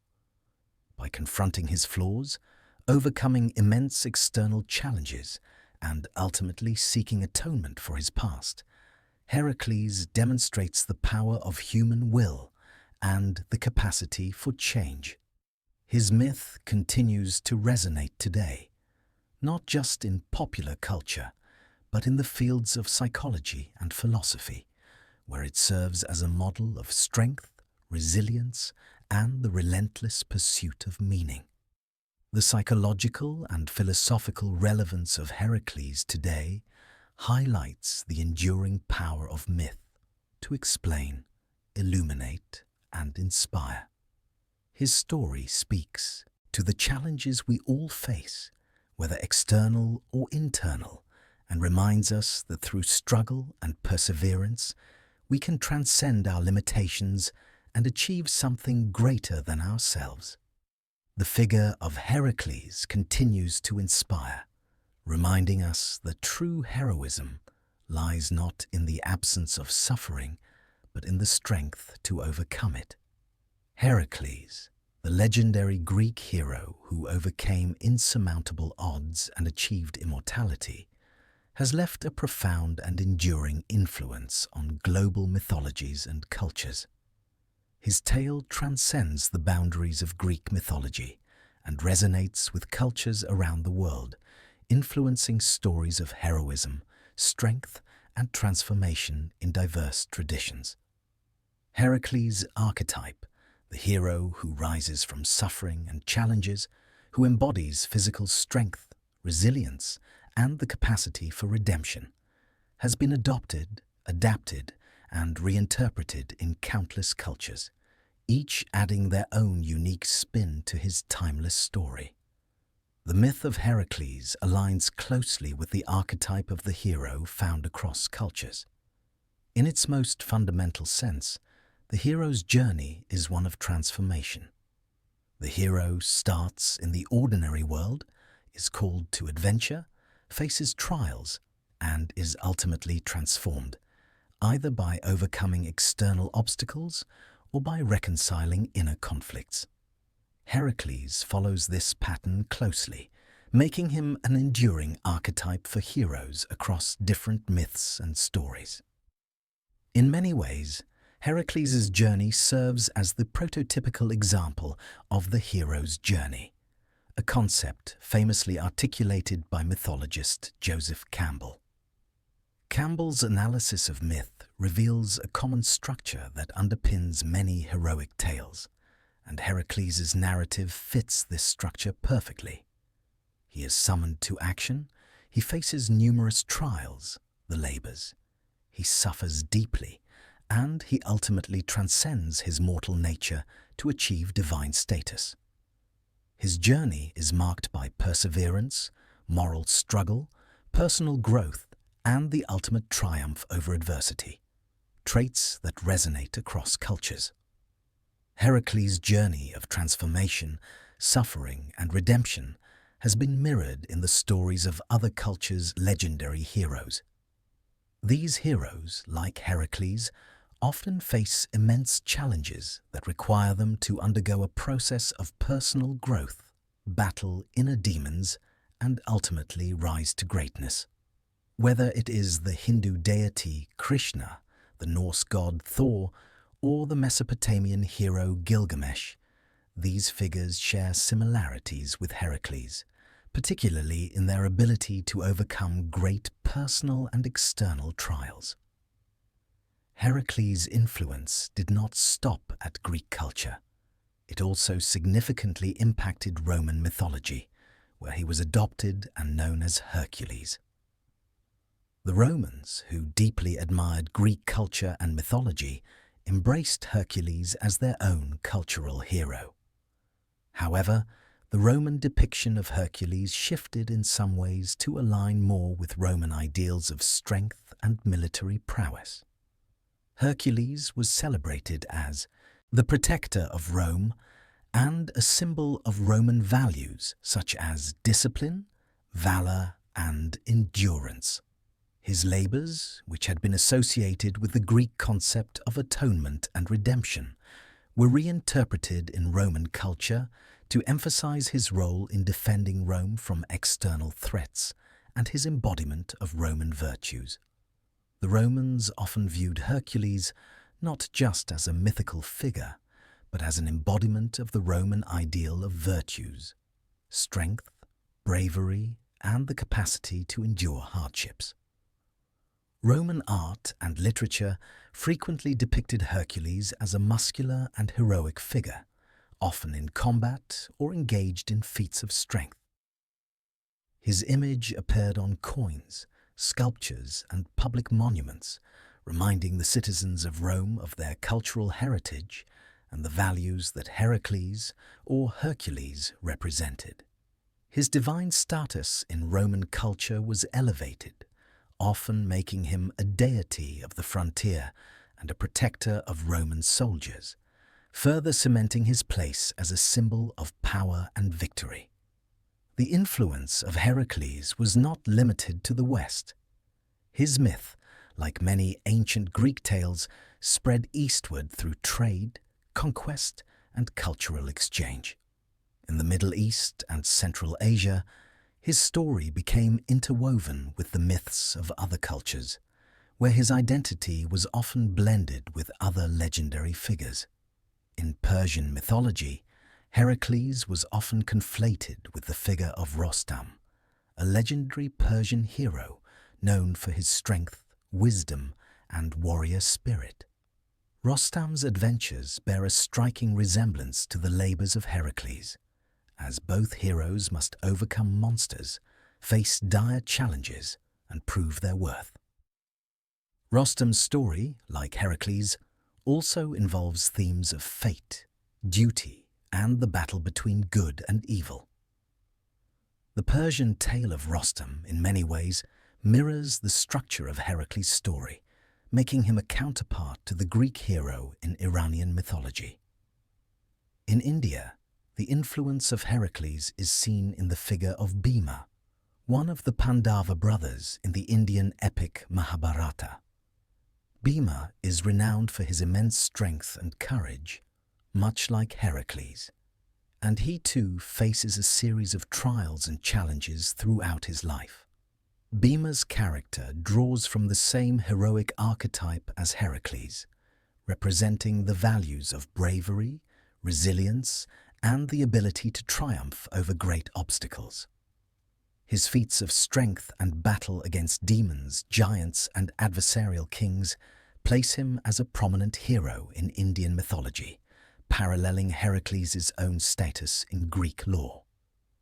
As the Greek and Roman empires expanded, so too did the influence of Heracles' myth. The Hellenistic period, which followed the conquests of Alexander the Great, saw Greek culture and mythology spread across much of the known world, from Egypt to India. The military campaigns of Alexander and the cultural exchanges that followed brought Heracles' myth into contact with a wide variety of cultures, each adapting and interpreting the hero's story in ways that resonated with their own traditions and values. In Egypt, Heracles was associated with the god Horus, particularly in the Ptolemaic period, where Greek and Egyptian gods were often merged or reinterpreted. In these syncretic traditions, Heracles was seen as a heroic figure akin to the Egyptian gods who fought chaos and evil forces, just as he had done in his Greek myth. The blending of Greek and Egyptian mythology allowed Heracles to become a figure who symbolized both physical strength and divine protection, a hero who could overcome not only monsters but also the darker forces of the world. Through the Roman Empire, the myth of Heracles was carried westward, where it became part of the broader European cultural narrative. In the medieval period, especially during the Renaissance, the tales of Heracles were revived as part of the humanist movement, which sought to rediscover the classical ideals of the Greeks and Romans. During this time, artists, scholars, and writers looked back to Heracles as a model of physical and moral excellence, using his stories to inspire the Renaissance ideals of individualism, strength, and human potential. In the modern world, Heracles' story has endured as a timeless symbol of human struggle, perseverance, and transformation. The themes of redemption, overcoming inner and outer obstacles, and achieving greatness through hard work and sacrifice resonate just as strongly today as they did in ancient Greece and Rome. Heracles' myth continues to be a touchstone for contemporary understandings of heroism, inspiring countless adaptations in literature, film, and popular culture. Heracles, as a mythological figure, embodies the idea that heroism is not defined by perfection, but by the ability to rise above imperfection, to endure suffering, and to find meaning and redemption through struggle. He is the archetypal hero who, despite his flaws and weaknesses, overcomes great odds and transcends his mortality to become an immortal figure. In this sense, his legacy is not only about physical strength, but also about the emotional and spiritual strength needed to confront one's own flaws and achieve greatness. His story is one of universality, a hero who belongs to no single culture or time, but who represents a timeless human ideal. Whether in ancient Greece, medieval Europe, or modern Hollywood films, Heracles continues to embody the human quest for meaning, redemption, and transformation. His story speaks to the enduring power of the hero's journey, reminding us that heroism is not just about external feats, but about the internal courage to confront and overcome the personal and societal challenges that define the human experience. Heracles' story, filled with monumental feats, overwhelming challenges, and ultimate redemption, has remained a cornerstone of mythology for millennia. From his birth as the son of Zeus to his ascension to immortality on Mount Olympus, his journey is a powerful reminder that true heroism lies not only in strength and victories, but in the struggle to overcome one's own flaws and the suffering we endure along the way. Through each labor, each trial, and each battle, Heracles demonstrated the resilience of the human spirit, making his myth timeless and universally relatable. Heracles is not just a symbol of physical might. He is an embodiment of human perseverance, the willingness to face one's darkest moments, and the drive to rise again.